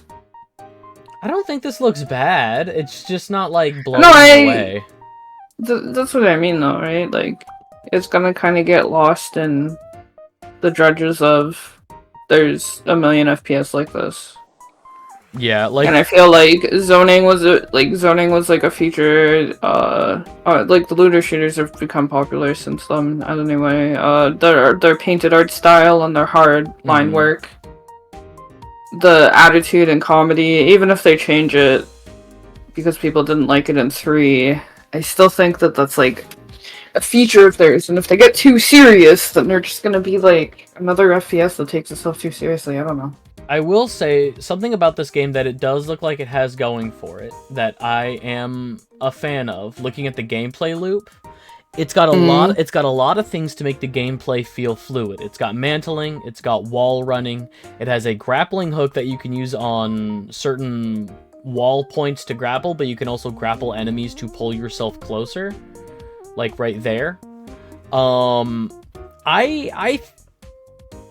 I think this looks cool to play, but I would need hands-on with it. I would need to play a demo because the gameplay looks really solid. It's just visually speaking, it's not like sticking out in my brain. Yeah. I'm gonna forget this game exists in like a week. Yeah, pretty much right. Did you play Dying Light 2? No. The movement in that game feels jank as fuck. Lost Soul. Might be a little too early. Lost Soul aside. Huh? I watched The Present. I don't fucking remember this one. Looks weeb. It has my attention. Hot weeb man. Hot weeb man. Yeah, all right. Hot weeb man. Ooh, pretty lady. Weeb man. Weeb man. I'm behind. I don't know if you can tell. Yeah, no, it's all good. Oh, that looks pretty cool. Like, once you catch up, he's, like, surfing on what looks like obsidian, Yeah. and then he's got, like, obsidian wings. Dragon. Yeah, this looks pretty cool. This actually looks cool. Is it gonna be on Steam? PS5 Hey, and if PC. Okay, cool. Lost Soul aside. May 30th.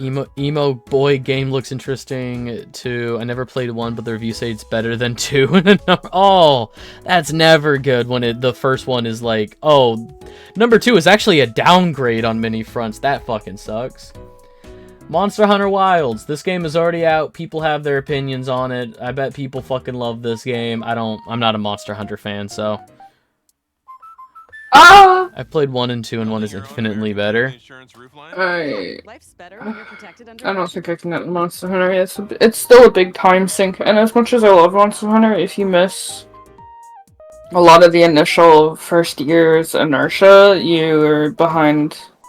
People don't want to carry a noob. If you don't have a group, you're not gonna be able to play and like get like, you know. I guess Fatalist is end game anyway, so you should be prepared for Fatalist to get Fatalist, but like, you know, that kind of stuff. I'm also waiting. If you miss like the first like 2-3 years of the game, then it's over for you. Like, I got Monster Hunter Worlds last year, which was now 2 Monster Hunter games ago. Like, it was Worlds, then Rise, and now Wilds. I only like Worlds when I'm playing it with friends, because some friends were like, oh, we're getting back into Worlds, like getting ready for Wilds to come out. It was like $5. I was like, yeah, sure, I'll play this game. We played it for like a week, and then like when my friends aren't playing it, I'm not playing it. Like, I have no want or desire to play a Monster Hunter game by myself. Yeah, that's fair. But that $70, No, I'm in the same boat. I have a lot of friends who have been playing Monster Hunter Wild, but $70? No. At least it's only $70 for you. Yeah, right? Like... With taxes, it's $93 for me. Mm-hmm. Fucking... I do like the character designs, though. Like, I think... I'm really sad I missed Rise, because there's a lot about it that looked, like, really fun with the movement and shit. Split Fiction What? is... Hmm? Is this Mega Man? No, this is Split Fiction. This is by... That looks like Mega Man. This is by the same creator as, Mega Man? A Way Out. It's A Way Out. Prison Break game. All of the games that this company makes are 2-player only. They cannot be played single player. They cannot be played 3 or more. It is 2-player only. Yeah, It Takes Two, which won Game of the Year for some reason. I played that one. What do you mean it won Game of the Year? It's actually really fun and really cute. I never played it. It just... The thing that bothered me is it won Best Family Game, and it's a game about divorce. Well, it's about fixing divorce. Do they actually fix it? Do they not get divorced at the I don't end? know, I didn't get to the end, but I'm pretty sure that's pretty much the direction it's going in.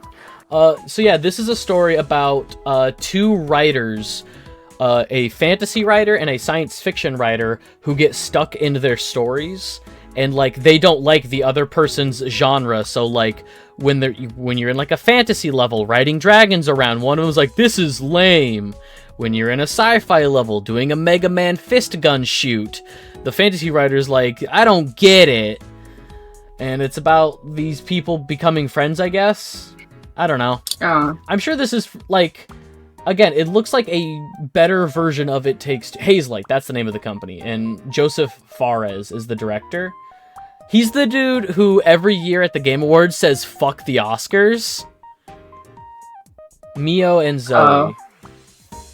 Yeah, no, he a couple years ago at the Game Awards, I think it was when It Takes Two was up, he was like, fuck the Oscars! Can I say that? Fuck the Oscar! Like, he already said it, and he's like, am I allowed to say that anyway? Nah, he's fun. I love Joseph Fares. He's a little crazy. And then his brother, Fares played the book. Hello from work. What's going on, dude? I hope you're having a good time at work. Sorry, I had to go do something real quick. All good, Blair. Honestly based. Yeah, no, it's really funny. Yeah, so, Split Fiction is now out. Might get it at some point.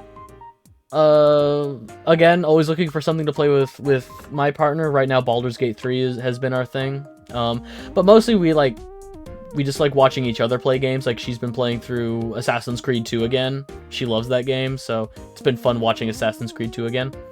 Yeah, so this is for somebody. I hear it's good. Yeah. Like, if you liked It Takes Two, this feels like that idea. Like, it feels like they've taken the momentum from their earlier games. Like, they've taken the momentum from, like, A Way Out into It Takes Two, which was, like, a better version of that. And this Split Fiction, it looks like upward momentum. It looks like they're doing better and better work, which is always fun to see. Fuck,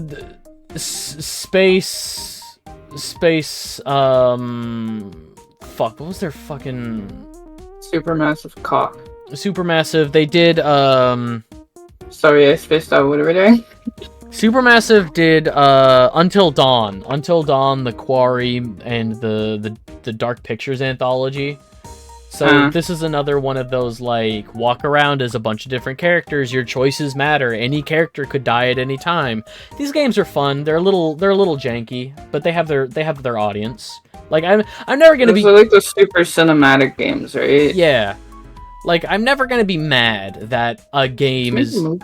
I'm never gonna be mad when a game is coming out like this, and I know that, like, oh, it has its audience, there's gonna be people who like this game. Unless they say, like, oh, it's a live service game, microtransactions to play as different characters. Then I'm gonna say go fuck yourself, but, like... Don't give them ideas. Edit that out of the YouTube video. Yeah, God, maybe. So yeah, this just looks like Until Dawn, but in space.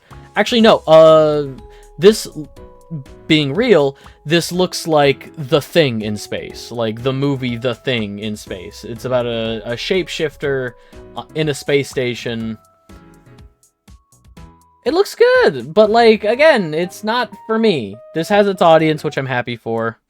I feel like I should know what The Thing is, but all I can think of is Addams Family. Oh, Thing from the Addams Family? Yeah. So there's been 3 versions of the story. The best version is from the 80s by John Carpenter. And basically what it's about is a, like, research base in Antarctica, has an invader that it was an allegory for like the Red Scare and stuff when the story first kind of came around.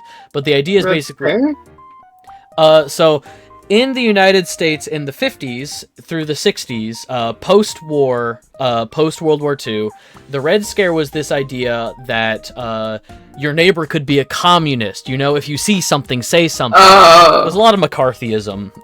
And Joseph McCarthy was a politician who basically said anything that doesn't adhere to my conservative American values is communist propaganda and should be. John Carpenter is such an interesting writer. I love John Carpenter movies. That dude doesn't miss often. But yeah. I feel like communism is an example of a word that's kind of been redefined by the fact that people haven't been able to define it. Yeah, no, it's one of those words that's been reappropriated by a zeitgeist. Like, there was like, communism and socialism and all that, like, it is a political ideology, and it means something. Like, it has its original definition for, like, redistributing, you know, the means of production, like, all that, you know, the people own everything. Like, it has that core value, but in the zeitgeist of the post-war America throughout the 50s, it developed this negative connotation in, you know, being anti-American. You know, I don't want to get... I feel like most of the world is fucking anti-American at this point, so I guess we're all communists. Yeah, I don't want to... I don't want to go too far down this rabbit hole, but... Yeah, it was just, like, a thing I wanted to mention, because, like, so... I knew somebody that at one of my jobs, like, years back, and they said, oh, I went to U of T, University of Toronto, and this is how and, like, you know, this is what communism is. It's like, that's not what communism is. That's never what communism was. So if you're learning that at a university, we're cooked. We're fucking cooked, yeah. Anyway, I think this is a really cool idea. It would be a cool movie that I would watch, but not a game I'd want to play. I'm not a big fan of these really cinematic walk around. You know, instead of walking around a story for like 8 to 10 hours, I'd rather just watch a 2-hour-long movie. Yeah. Pixel Junk series is called... The next Pixel Junk series is called Dreams of Another. And I don't know what the fuck this is. I'm gonna be 1000%. I don't know what the fuck is going on in this trailer, but like... It's like using guns to make things. I like the... It seems like American propaganda. I like the pixel art style, I'm not gonna lie. No creation without destruction. Because destruction is by no means an end. Was that Kingdom Hearts? That looks like Kingdom Hearts. Sora, we gotta close the door to darkness. Whatever's going on, keep your pixel junk away from me. Real. Dreams of Another... Yeah, no idea what that is. The trailer's weird. If the junk is the size of a pixel, I feel like they need a pat in the back and some therapy. Darwin's Paradox. Follows an octopus who finds himself in a food factory. This is like by Konami or something. Yeah, this is a Konami game. I didn't think Konami had any new ideas left in them.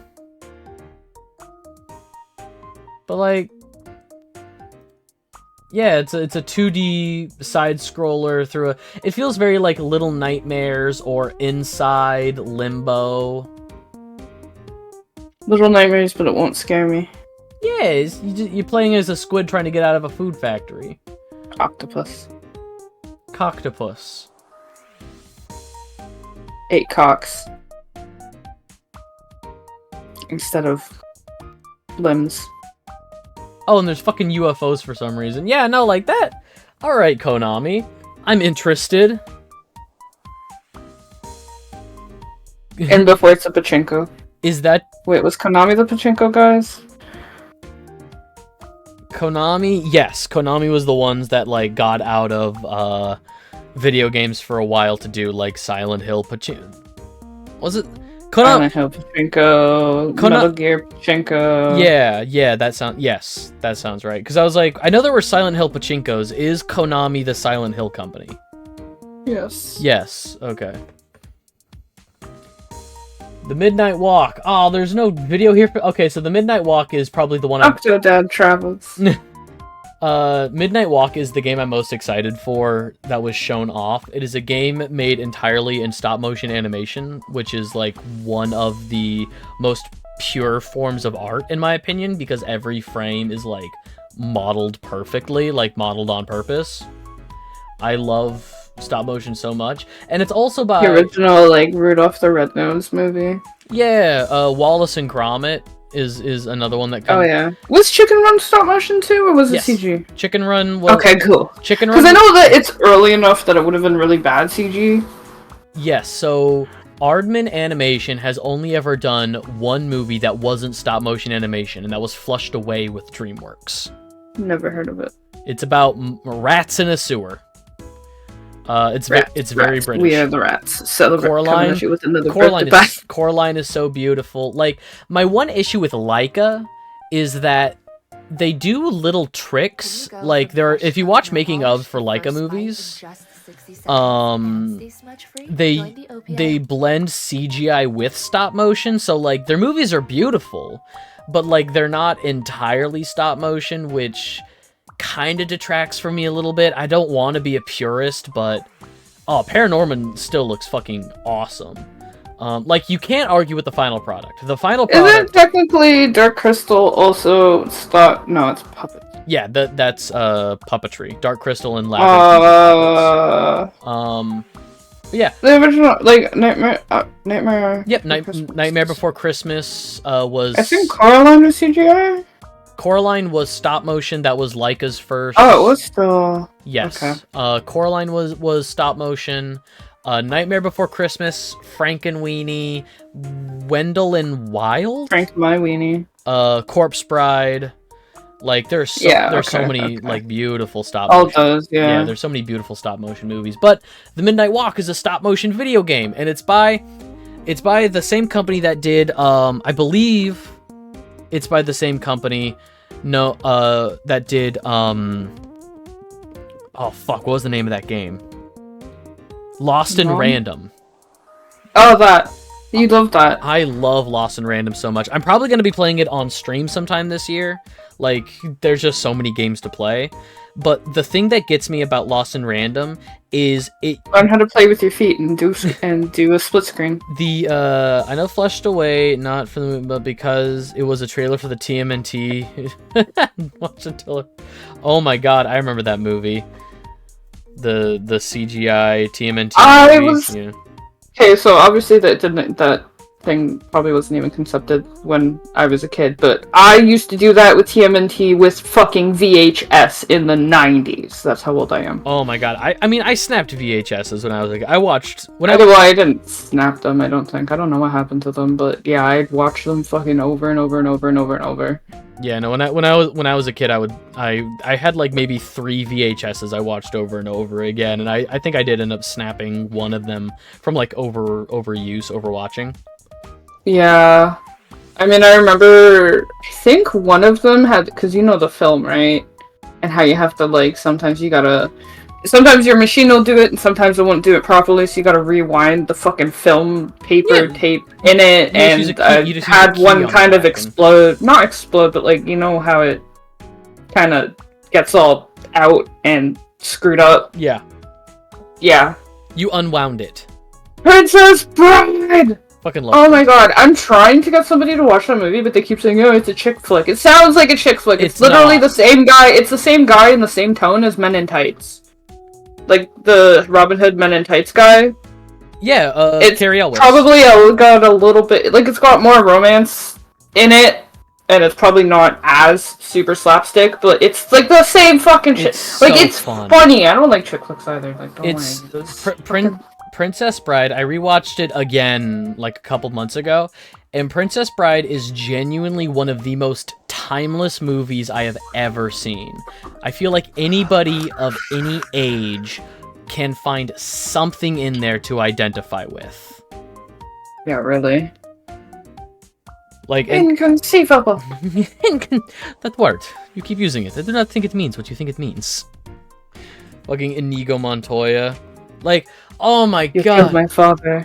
Prepare to die. The six-fingered man. Oh my fucking... The fight where it's like, I am not left-handed. I'm not left-handed either. It's like little things like Andre that. the Giant just bumping him against the fucking thing while they're having a normal ass conversation, and then he finally gets choked out and faints. Not gonna lie. And they're having like this normal ass conversation.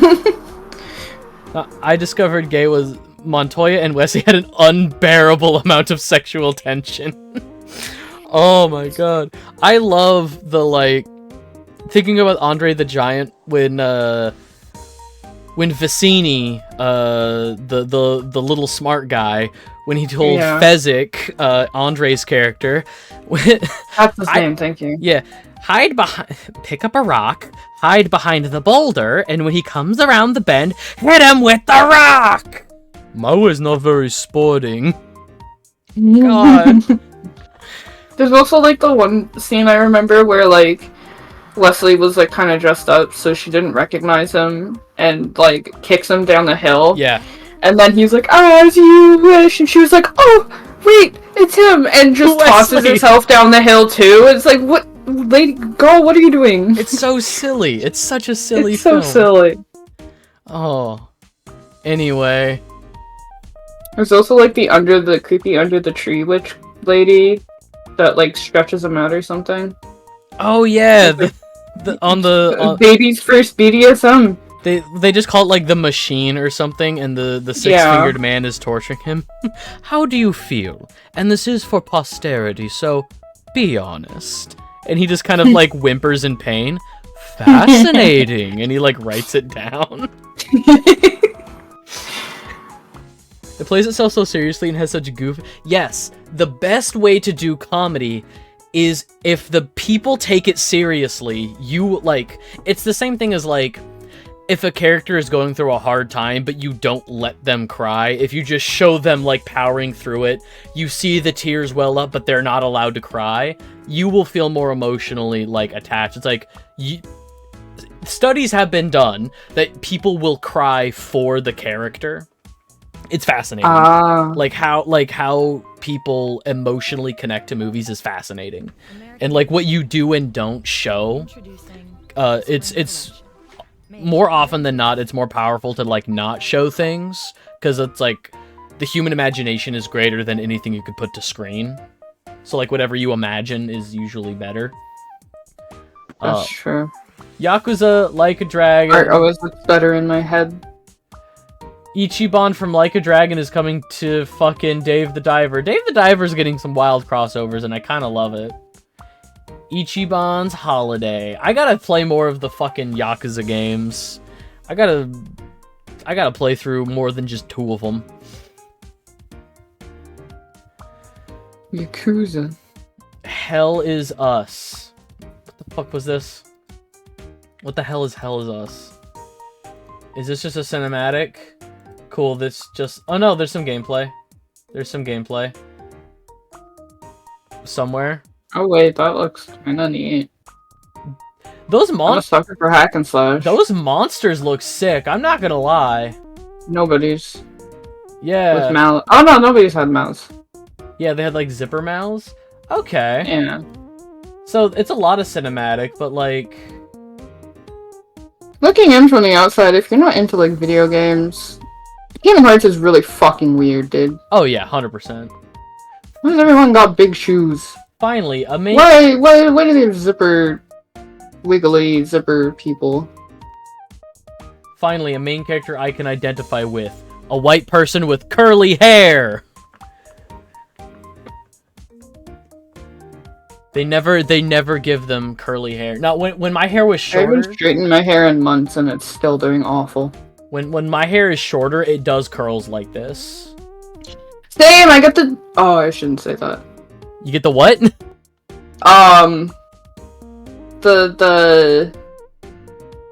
It's a combination of the words Jewish and Afro, and I'm not sure if it's appropriate. That's what they use. Yeah. That's what they used to call it in my day, and I'm just like, wait, I don't know if that. They called it that in my day too. I got that a lot as a kid, but I'm not Jewish. Because like my hair isn't black enough to get an actual Afro, so other kids would say that when I had my hair short. And that's just what I defaulted to referring it to, and I'm not sure if it's appropriate anymore, so I'm just gonna say the short curls. Yeah. I look like a Michael Cera. So when I was younger and I didn't grow my hair out, I didn't know that my hair would like fall in this way. I thought it would like keep going out. So I went you thought you would get like afro? So I went to high school with this guy who had like a full like real afro, and I was like, I want that someday. He's like, and it's like someday we're gonna have like identical hair, and he was like, well, if I keep growing my hair out, I'll always just be ahead of you. I hope egg. Is there egg on your face for some reason? Were you wrong about something? I'm wrong about everything, but I'm funny about it, so it's okay. Exactly. Digimon video game for Digimon fans. I want to get back into Digimon. I have like 2 games I've been sitting on. I've been thinking of streaming them and then not streaming, so there's that. Because I think I have Survive and Cyber Sleuth. Cyber Sleuth is the one that I keep hearing good things about. Survive is also really good, but again, it's more visual novel-esque. It actually like it's on VNDB and everything, so. But it does have, like, it still does have, like, gameplay. Alright, gang. You can crucify me for this. I actually think this Five Nights at Freddy's game looks good.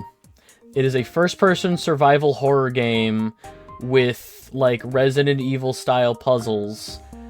And the premise of the game, like, the monster in the game, is a mimic. It is an endoskeleton, like, it's just an animatronic skeleton that can go into any of the suits. So, like, It's Rotom. Huh? Rotom. Yeah, it's a Rotom. So, like, you've got just this... Rotom furry. I'm gonna say it. I hate that this game actually looks pretty good. I hate Five Nights at Freddy's. It reminds me a bit of, My Friendly Neighborhood as well. I don't care about Five Nights at Freddy's. I'm just mad that this what is this, like the 12th, the 13th Five Nights at Freddy's game? I'm just mad that this is the one that finally looks good to me. I hate that I know anything about the series. Is this the same studio that did Security Breach? That's a good question. I have no idea. Let's see if it gives a studio name at the end card.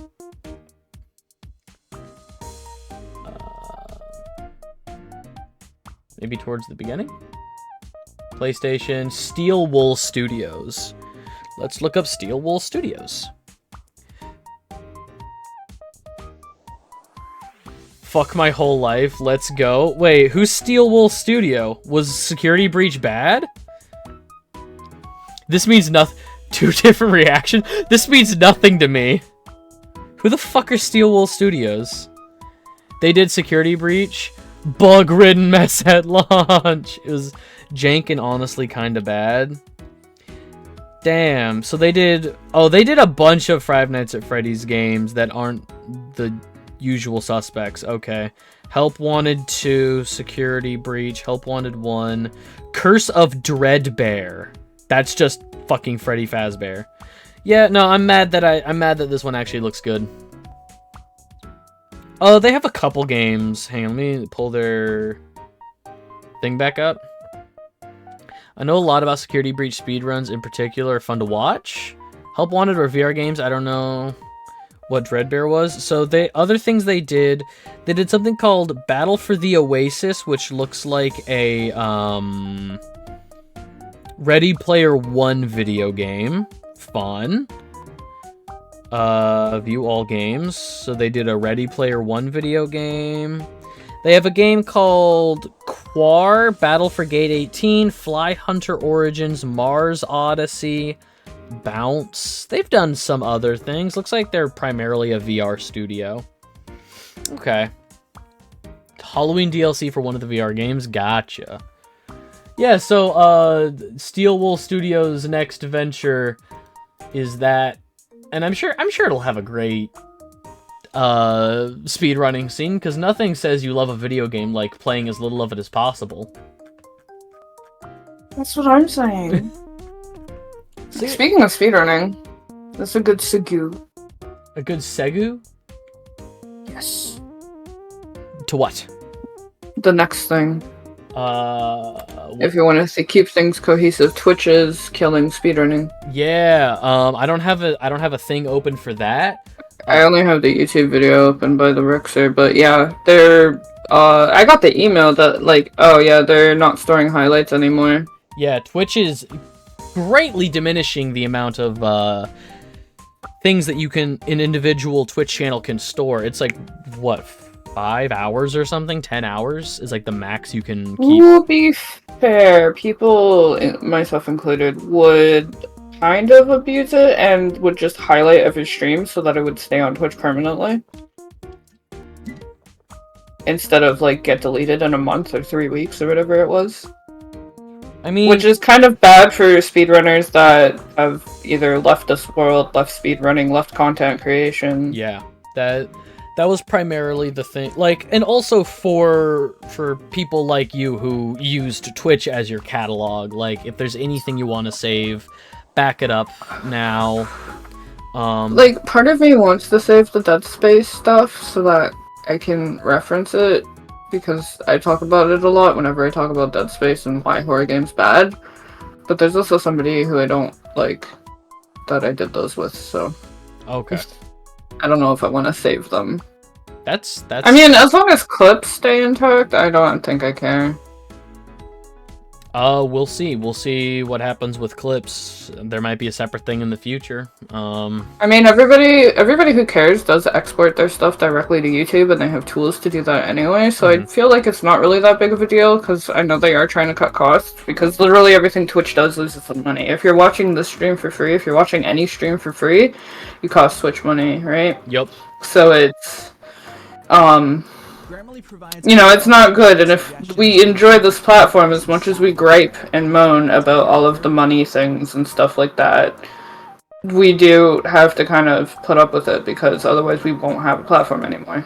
Yeah, and that's the double-edged sword, is as costs increase, you know, that there's either revenue has to increase or things need to be cut. And I understand for the sake of servers, for the sake of servers, and also, like you were saying, I don't want to call it abuse of the system, but for the abuse of the system where people are storing a bunch of stuff. But like the Rixer was mentioning in the video that I posted around to a few different servers of Twitch streamers, there's a lot of content out there by people who are no longer around, whether they are just they have stopped content creation altogether, or people who are no longer around. You know, there's a lot of history. I feel like for people no longer around, it would be a lot less of a gray line to try and re-upload their things to keep in the sake of preservation. Mm-hmm. But for people who are still around, I guess they're gonna have to come back and do something about it, or it's gone. I mean, people are going to like export it to YouTube anyway, so yeah. I feel like at the end of the day, it's not going to be too much of a big deal. You're just gonna have to. It's gonna be a lot of work for the speedrunning communities as well, because they're gonna have to relink everything and stuff, and I don't know how much of a pain in the ass that would be, because I don't use speedrun.com, but you know, it is a little bit of trouble. I think that killing speedrunning is just a clickbaity title, because there are things you can do about it. There's literally YouTube. But, yeah, it's not great for speedrunning. No. And as somebody who is a fan of speedrunning, specifically the history of optimizing games for speedrun, like, I genuinely think the history of speedruns is fascinating.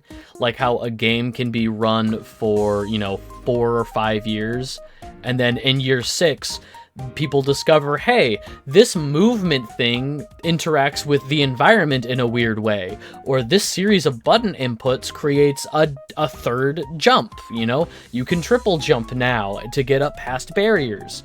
Like, finding shit like that after... And then you have stuff like Hat in Time, where, like, the devs will lurk speedrunning discords, and when people say they found a bug to abuse for speedrunning, they'll patch the bug without saying anything. They'll just quietly patch the bug. Yeah, that shit sucks. It's like... part of me is just like, yeah, okay, I get it. The game is not supposed to work this way, and I want to patch my bugs out of the game, but at the same time, it's kind of slimy to do it off the backs of speedrunners. If it's not breaking the game, if people can still play the game and it doesn't crash, I think it should be fine. If it's crashing the game, then yeah, fucking patch it, but... Yeah. Won't even speedrun play old game for the first time, discover a god-level skip, just accidentally stumble into new speedrun tech. Yeah. Yeah, no, it sucks, but, that's why there are preservationists out there, archivists out there, who are spending time to back up. I did see in some servers, people were like, hey, I have a 5 terabyte server. Somebody, text me, DM me a Twitch channel for somebody who's no longer around, and I will back all of it up. Well, that's neat. Yeah, like, people were like, hey, if there's people who are, like, not around anymore who can't preserve their legacy, essentially, like, let me know and I'll do something about it. Like, once to be fair, does any of it really matter when the heat death of the sun wipes out all electronics and the technology? Yeah, but that's gonna be long after we're dead, so I'm gonna enjoy life while I'm here. Here for a good time, not a long time. Exactly. Alright, what's the next? Vegetables are not a good time. I like vegetables. I don't, and I'm suffering for it. But they're not a good time! This is just a separate thing that's just paused on this. Alright, certain vegetables? Yeah. Pokemon Go, I have that up too. 3.5 billion deal to sell games. Yeah, so Niantic is looking to sell. Niantic is looking to sell to Scopely. Scopely Incorporated out of Saudi Arabia. Yeah. A lot of the speculation is not very hopeful, because apparently they have, like, a lot of their games, they've done, like, Monopoly Go, they've done Yahtzee, they've done, like, some other stuff. I don't really know. I think they did a Marvel game.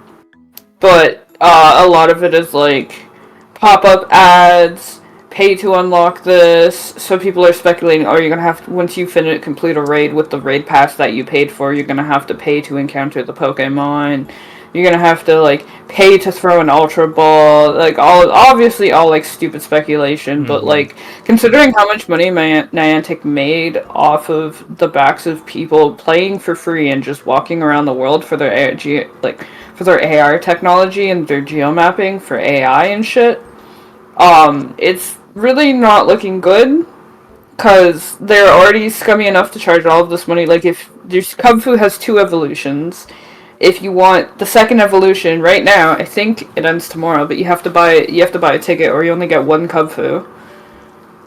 And so if you want to complete your Pokedex and have both Urshifu forms, you have to pay, like, whatever it is. I think it's like $10 in my currency, $8 US or some shit like that, just for another Kung Fu counter. And those IVs are randomized too. So I got I got full IVs. I'm for the first time in ever. I'm that lucky.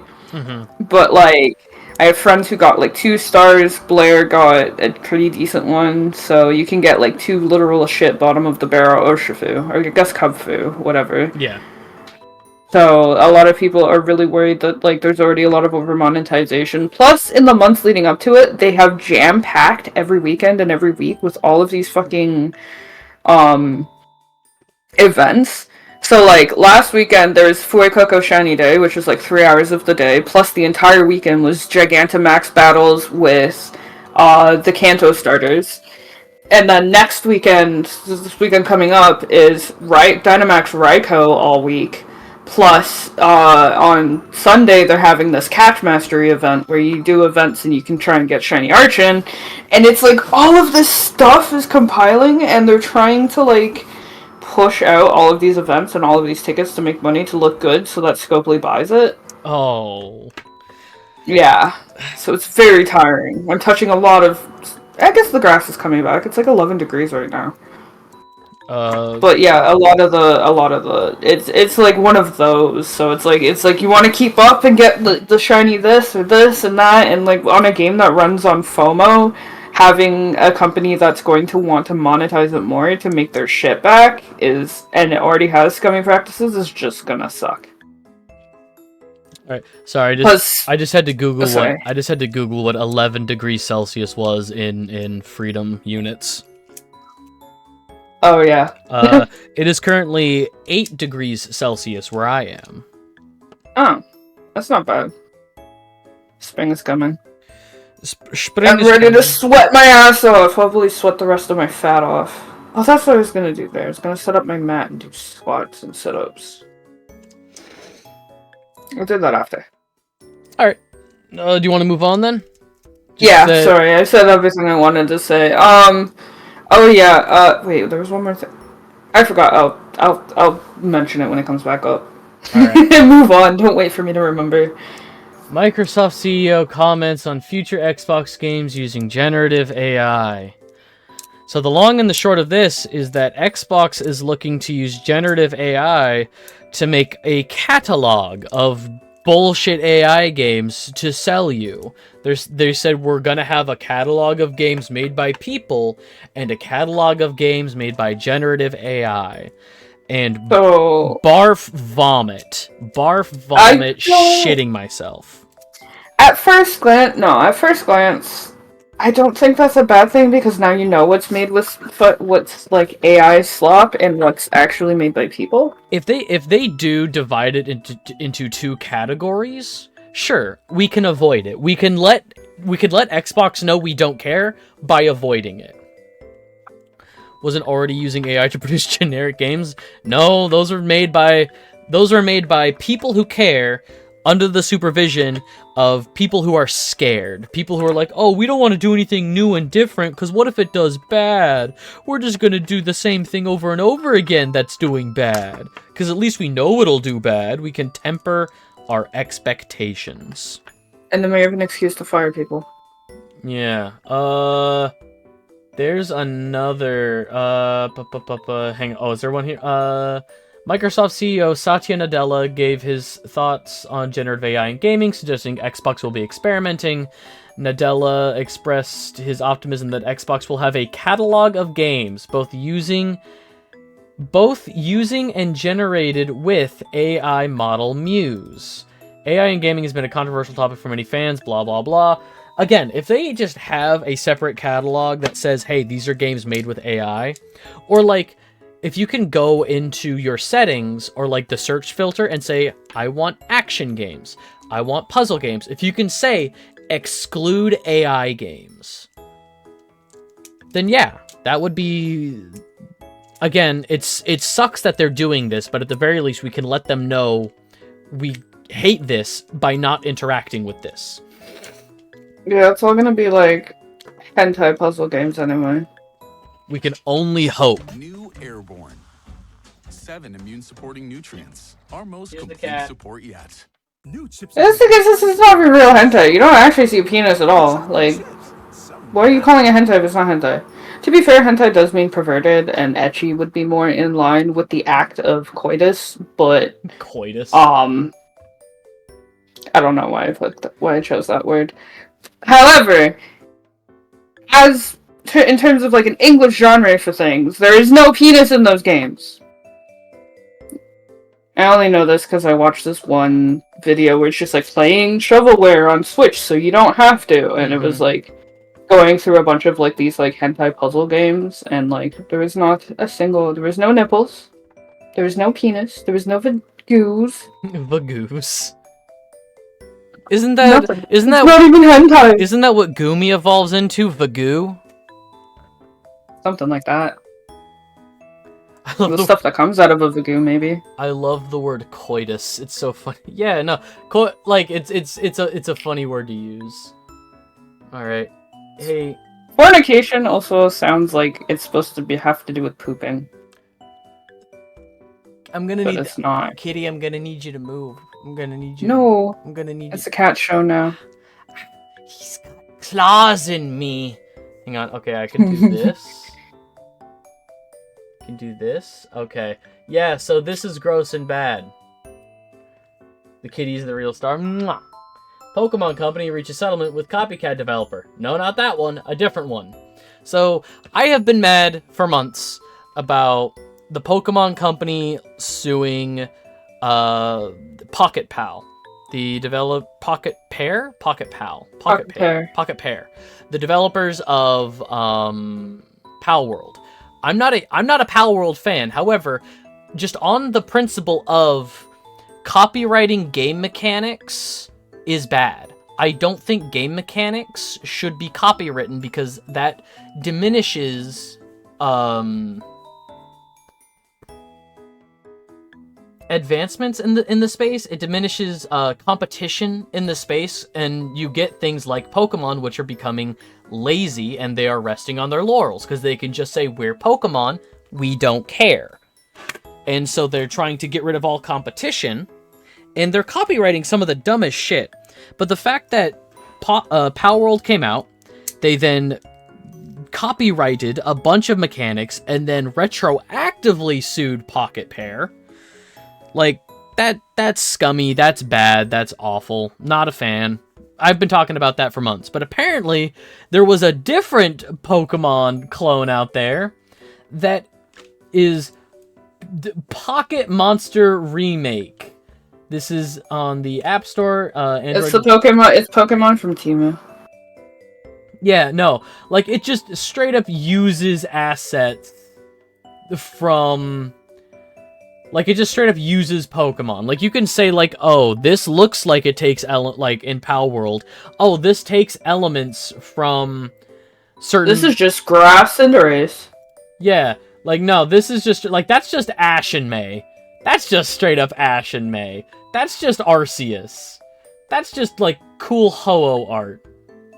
Like, this is just... To be fair, Ho-Oh is based very directly on a Chinese Firebird of myth, so it's really hard to draw, like, a Rainbow Phoenix Firebird that is based on actual lore without it looking like Ho-Oh. That is... That's Groudon. Primal Groudon, and that's just cool Umbreon art. It's gross, but the details matter, at least a little, I think. Trademarks were in the works before. Yes, okay. You're right. The copyright law as we know it does not exist in Japan. You're right. These are trademarks that were... Thank you, Tos. Free use also doesn't exist in Japan. What doesn't? Free use. If Yeah. this was an international case, Pocket Pair might have survived, but it's not an international case. No, these are two Japanese companies? Two Pocket Pairs Japanese? Yeah. Okay. The other thing is that Pocket Pair isn't really against AI, so it's kind of like, Yeah, no, Pocket Pair keeps, like, again, I'm not a fan of Power World, but they keep coming out with a lot of cool, like just things that sound really based. Like, a bunch of people were like, hey, we really want to play Monster Hunter Wilds. So they gave all of their staff the day off on release day for Wilds. Yeah. So that they could play Monster Hunter Wilds. Like, that's cool boss shit, I guess. This goes all the way back to when Star Wars came out, and that was like the most amount of sick days recorded ever. And then I think Elden Ring had another big boom of sick days and time off. I did hear about that. Palworld is fun as hell, but Pocket Pair is still weird. Shot clock is running down on At least they're trying to fund the see. I'm kind of Tales of Kanzari studio. yeah. Like I'm the other way around. I think Pocket Pair is a cool as hell studio. I'm just not down for Palworld. Like maybe someday I'll give it a chance. I think right now I wouldn't even wait for it to be on sale. I would just save up money and buy it full price for like $30 or $40. I think it's a $40 USD game. There might be DLC too, though. Like I would pay full price for it to help the company fight the good fight against Nintendo's lawyers. It's a losing fight, but like I always say to speak with your wallet. Palworld US is like 30. Oh yeah, the other thing to not forget about Pocket Pair is they have that game Craftopia that a lot of people actually really liked, and they just never finished it, and I believe it's still in early access, and it was released in 2020. The cat is like making biscuits on my hand and gently chewing on my thumb. Oh no, apparently there's a 2024 winter update. I've lost this hand now. Alright. Oh, rip. Yeah. Yeah, there's apparently a Every time I try to 2024 update, but yeah, they still haven't finished Craftopia, which was released 4 years ago. And that's they have a 4-year-old game they haven't finished. Yeah. Craftopia. Every time I try to move my hand, no, mister, no claws. Every time I try to move my hand, he just like digs his claws in a little. Yeah. No. Why? Oh, you're so cute. Okay, I'm moving on. Yeah, so they won a lawsuit against... Like, this is a very clear... Like, Palworld, I feel like, is a little iffy, but I feel like Palworld, like, can kind of get around it. You know, Palworld, I feel like, does enough to snake around a lot of these allegations. But, like, this is the kind of fucking rip-off titles we should be looking out for. What are you doing, mister? What is... Do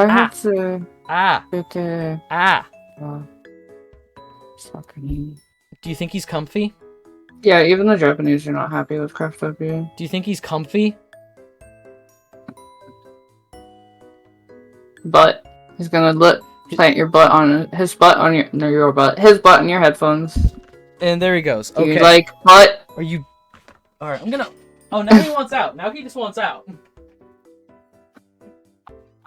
He legitimately just wanted to come in here to stick his ass in my face.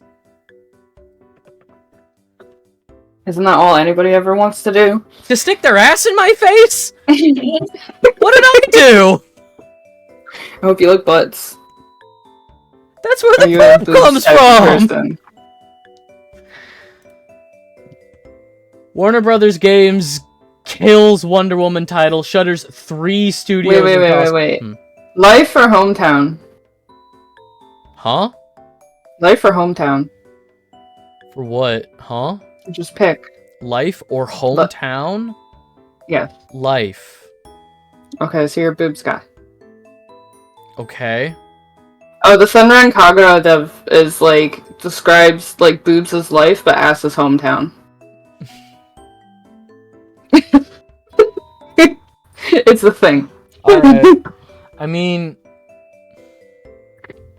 everybody has an ass, though. I'm talking about Senran Kagura. What do you expect from Senran Kagura? It's true, everybody has an ass. But Senran Kagura is about women, right? That's the one with women? Yeah.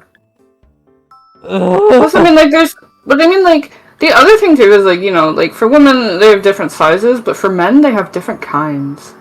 Like, you could have, like, the man boob, or, like, you know, you could have, like, a little bit of a moob. You could still enjoy your flat chests, and then you've got, like, the muscle boobs. Oh, the pectorals. I don't know. I feel like there's a lot of variety from man boobs.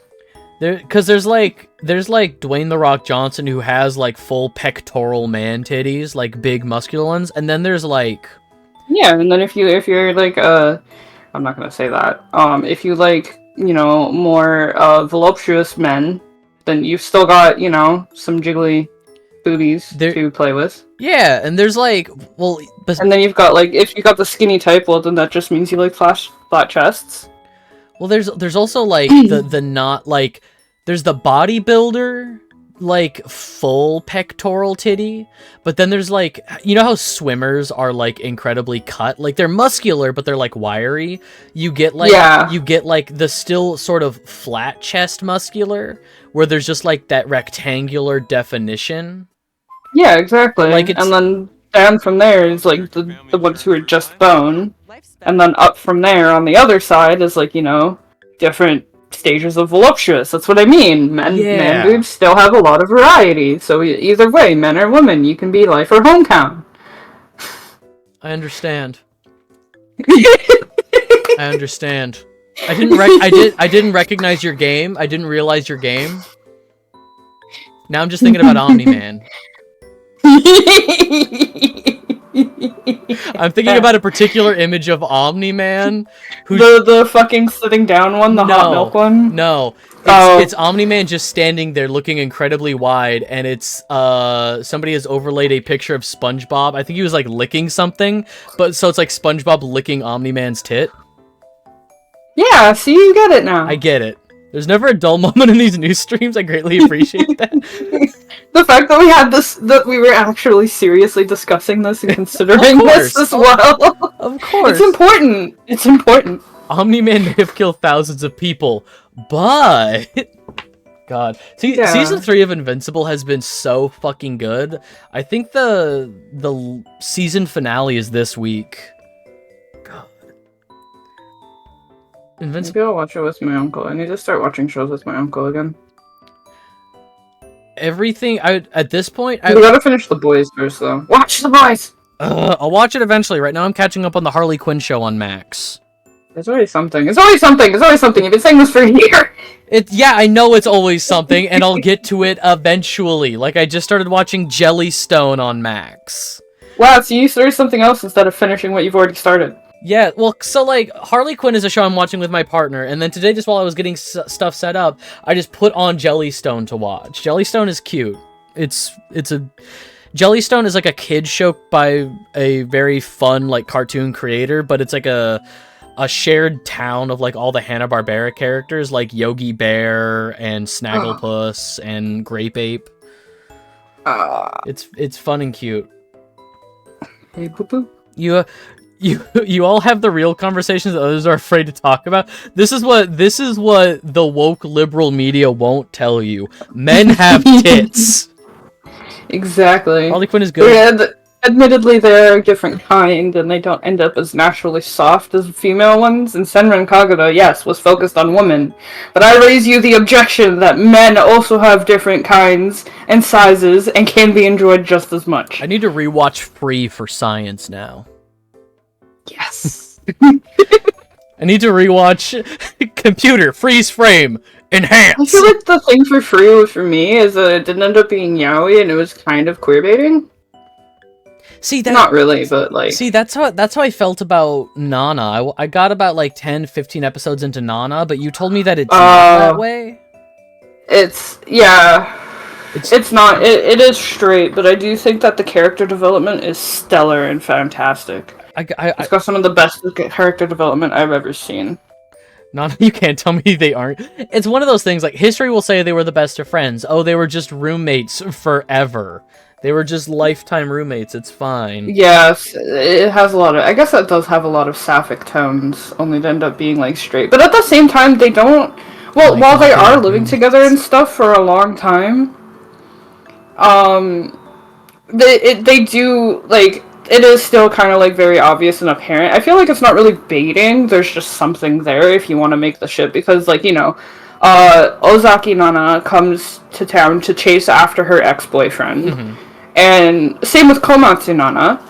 Hachi, I guess we'll call her, since that's her nickname. So for Hachi, you know, also comes to Tokyo to be with her boyfriend and then breaks up and then gets with another man and breaks up and stuff like that. So it's kind of like, you know, like, the straightness is there and it's not... I don't know. I feel like it's probably not as bad as other queerbaiting stuff. Like, probably not as bad as Tattoo. I'm so tired of queerbaiting. Just let them be queer. I know. People are good at baiting. You could say they're masters at it. Alright, so Warner Brothers Games kills Wonder Woman title. This game has been in development for, like, years. And at a development meeting, the creator of the game, like the head of the studio, said, we're still a couple years out from being ready to launch. Like, the game was in development for like 3 years, and they said we're at least 2 years away from like being done. Like, this is a big, ambitious game. Wonder Woman has never been adapted in a way like this. Like, we're working on something cool and original. And Warner Brothers says, you've taken too much of our time and money, and killed it. I feel like, isn't that more of a waste of money? Yeah, no, now they've wasted all that money for nothing, instead of even, like, a working model. Instead of waiting until there was something to see, like, where they were at, they were like, no, we want this to be good, so we're gonna be taking our time. Has Wonder Woman starred in anything since that one movie? I mean, she had 2 movies. The sequel wasn't very good, if I'm being honest. The sequel came out around the time that COVID was, like, at its peak, and I think what happened is a lot of the special effects were, like, the post-production, were done by people at their home computers, like, in quarantine. So, like, it doesn't look great because people's home computers aren't made for that. You know, there are studio computers that are designed for post-production processing.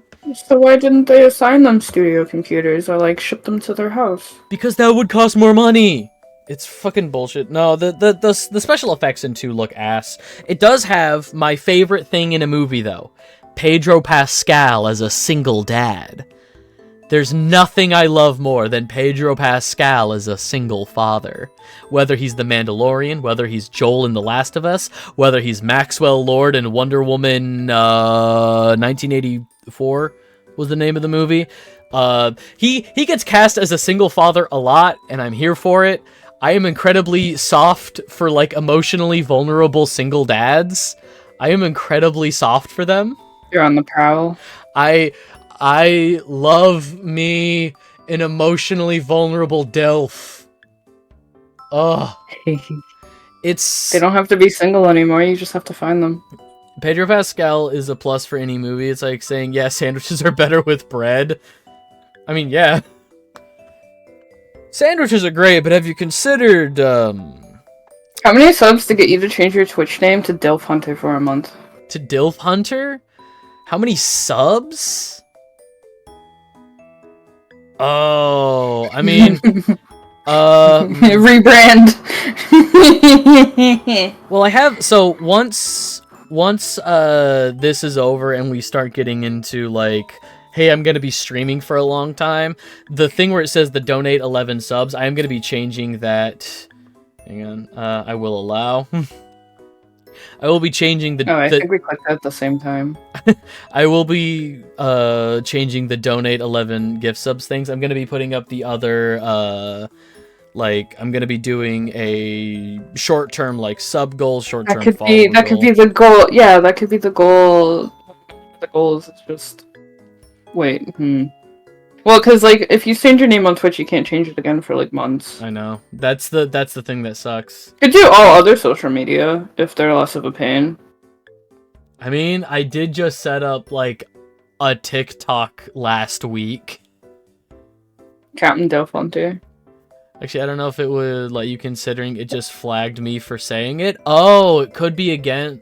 That DILF could be against Twitch's TOS. It could be Dilk. Dads I like to kiss. Dilk. Dilk just sounds like Pilk, but for Mountain Dew. Mountain Dilk. Mountain Dilk. Mountain Dilk me. Excuse me? So yeah, this is more Warner Brothers just being bad at business and cutting jobs. Are you good? I'm okay. Yeah, no, like, this fucking sucks. Like, I'm legitimately so mad about it. Like, they shuttered Monolith Studios, who did the, those Lord of the Ring games, Shadow of War and Shadow of Mordor, and they had the really cool Nemesis system that they still own the rights to. This is what I mean about copyrighting game systems and mechanics. The Nemesis system is such a cool thing where, like, if you're fighting a group of enemies, Dilk sounds like pickle milk. Oh, like dill pickle milk. Okay. Yeah. Pickle milk. Wait. Wait. Tell you what. Tell you what. Our first fucking follower goal for this stream. How many followers? At 110 followers, I'll drink some Dilk. I'll mix dill pickle juice with milk. 110 followers, I'll drink Dilk. Yeah. Alright. Yeah, no, I'm just so fucking mad. Let's get even more mad. Apex Legends cast replaced with AI in France. This is just a real quick fuck you. There was a new contract going around for the French cast of Apex Legends that was not guaranteeing their protection against AI. So the whole group of EA really misses the worst company award. It fucking blows. Everybody sucks. Oh my gosh, let me skip this ad. No, I'm not joining Planet Fitness. Yeah, so, everybody involved, yeah, it says right here, the 32 voice actors opted not to sign, fearing that agreeing to such terms would be an endorsement of AI's role in the replacement of human talent. So, they didn't sign, and thus they were all replaced with AI. Fuck you, EA. Finding a new and inventive way to annoy everybody, Activision has company use AI to generate fake advertisements for games that don't exist. Yeah. Did people see this? Open image in new tab. Do you see this? Do you see this Crash Bandicoot game? This doesn't exist. This is an image that Activision created with AI, and they asked people, does this image look like a game you would want to play? In the future, if we make a game that looks like this, would you want to play a game that looks like this? Shut the fuck up, Activision. Sorry, I'm getting mad now. Yeah, so they've done this with, like, I think there was, like, a Call of Duty game that they AI generated. There was a Crash Bandicoot game. Hang on, I think they might say... Get out of here, PC Gamer. Yeah, Call of Duty, Zombie Defender, Call of Duty Sniper, Crash Bandicoot Brawl. I feel like there was a different franchise. Look, it doesn't matter. The point is, this is fucking disgusting. This is disgusting. Hang on, can I scroll? Like, what the fuck is this? What the fuck is this squirrel thing? What is this thing coming out of its neck? Where's the other eye? What is going on with her hands? Where are her legs? What's going on with Crash's eyes here? What's going on with Crash's hand here? What are these crates? All of this looks awful, and I'm so fucking mad about it. EA and Blizzard going for that award. Maybe EA will stand a chance since Blizzard hasn't had any lawsuits this year. Yet. No, so yeah, Activision put out a bunch of fake images of their properties, basically asking, hey, if we made a game like this, would you be interested? Like, sure, maybe, but we'd want it to look good and be made by people. Like, do we want a new Crash Bandicoot game? I'm sure there's somebody out there that... Spyro! Yeah, right? God, I would love a Spyro 4, so long as it's not made by AI. Like, I'm sure people would love Crash Bandicoot 5 if it doesn't fucking look like that. Because it's also, like, a terrible precedent to put forward, or, like, a really pedantic thing to be like, hey, does this look like something you'd want to play? Because if you say yes, like, yes, I want a new Crash Bandicoot game, you're also saying yes to, yes, yes, the image, the AI image. That's what they could be saying. If you say yes, that could be co-signing without realizing it. You could be co-signing, yes, make me a Crash Bandicoot AI game. Fuck you, Activision. Fucking yeah, fuck you, disgusting. Activision. That's the last article I have too. Just like there's more unique bullshit going. Activision, yes. Activision finally announced Pro Skater 3 and 4 remake. Every time they do something good, they have to kick something. Well, not Pro Skater 4 isn't even going to be true to the original Pro Skater 4. Apparently Pro Skater 4 had some elements of like an open world hub area where you could just skate around. They're not doing that. It's just going to be the levels from Pro Skater 4. They're also omitting some pro skaters that have since, they have problems going on in their personal life right now. Like, there's one that I do know was recently involved. Like, I don't know what this guy is going through. The guy's name is Bam, I think. Bam is not going to be in Pro Skater 3 or 4, which I think he was in. He has had recent issues involving alcohol and drug abuse, and I hope he gets better. I hope he gets the help he needs. I hope he gets into a good rehab program. I hope he gets better. But for brand image, Activision did not ask him to come back to remodel his face and stuff for Pro Skater 3 and 4. Yeah, so that. That's all the news I had. Was there anything else you had, Mew? I guess the only bit of news I have is about that Visa and MasterCard thing. Oh yeah, although it's a very specific update.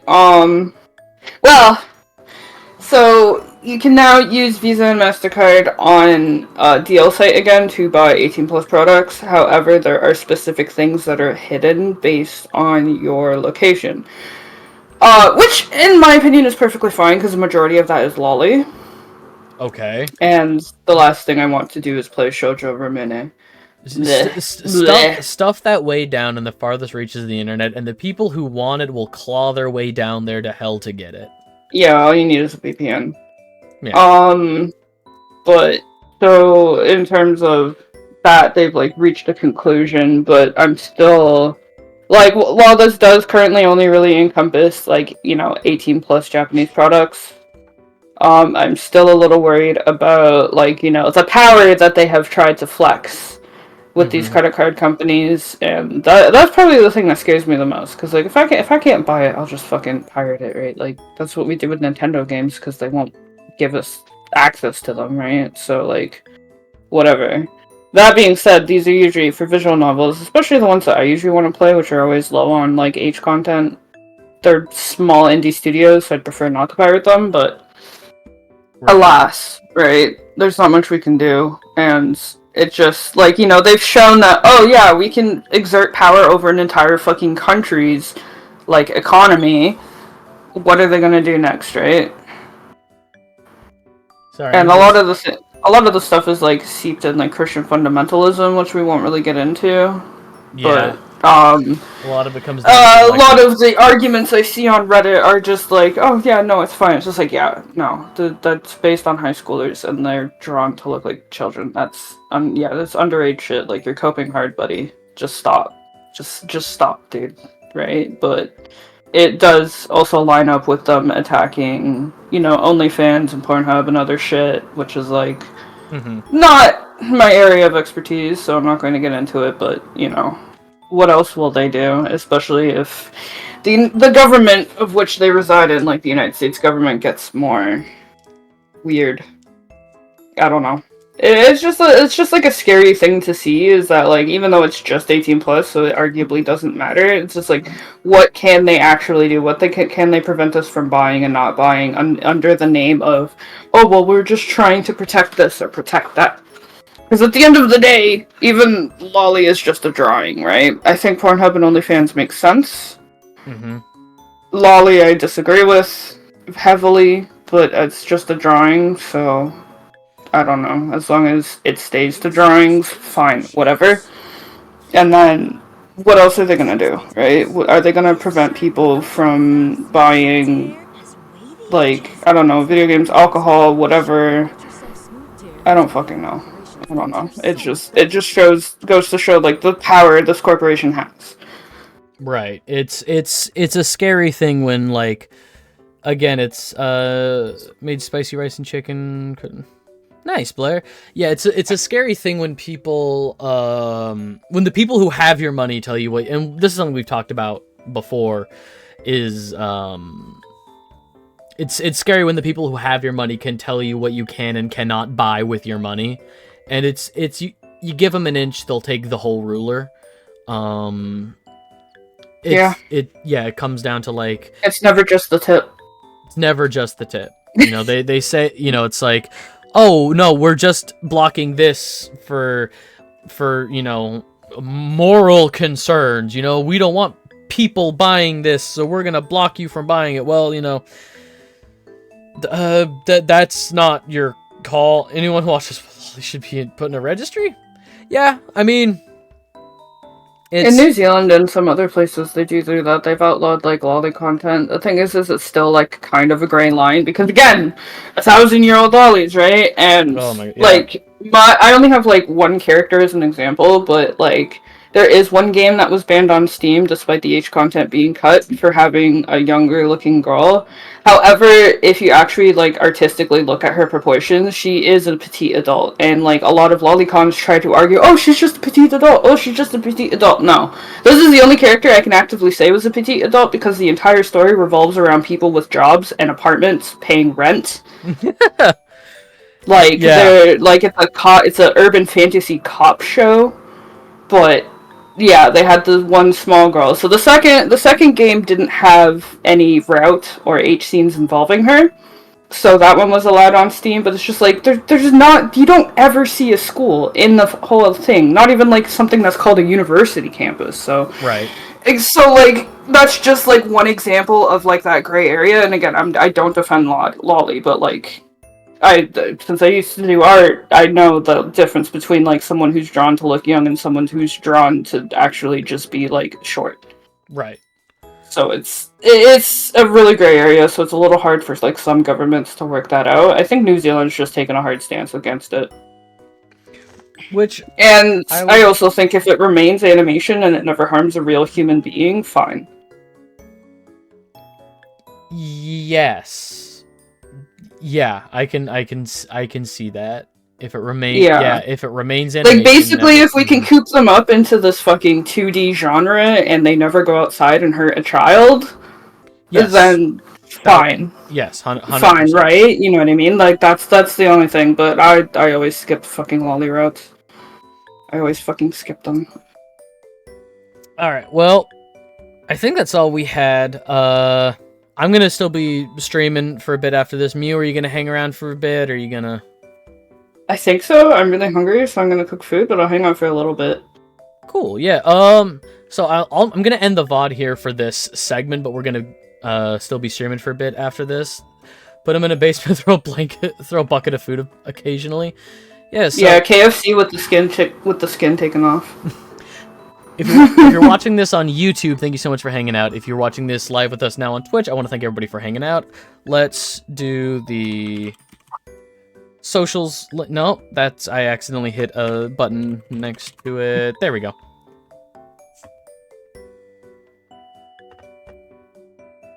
Alright, gives you the skin taken off is what they deserve.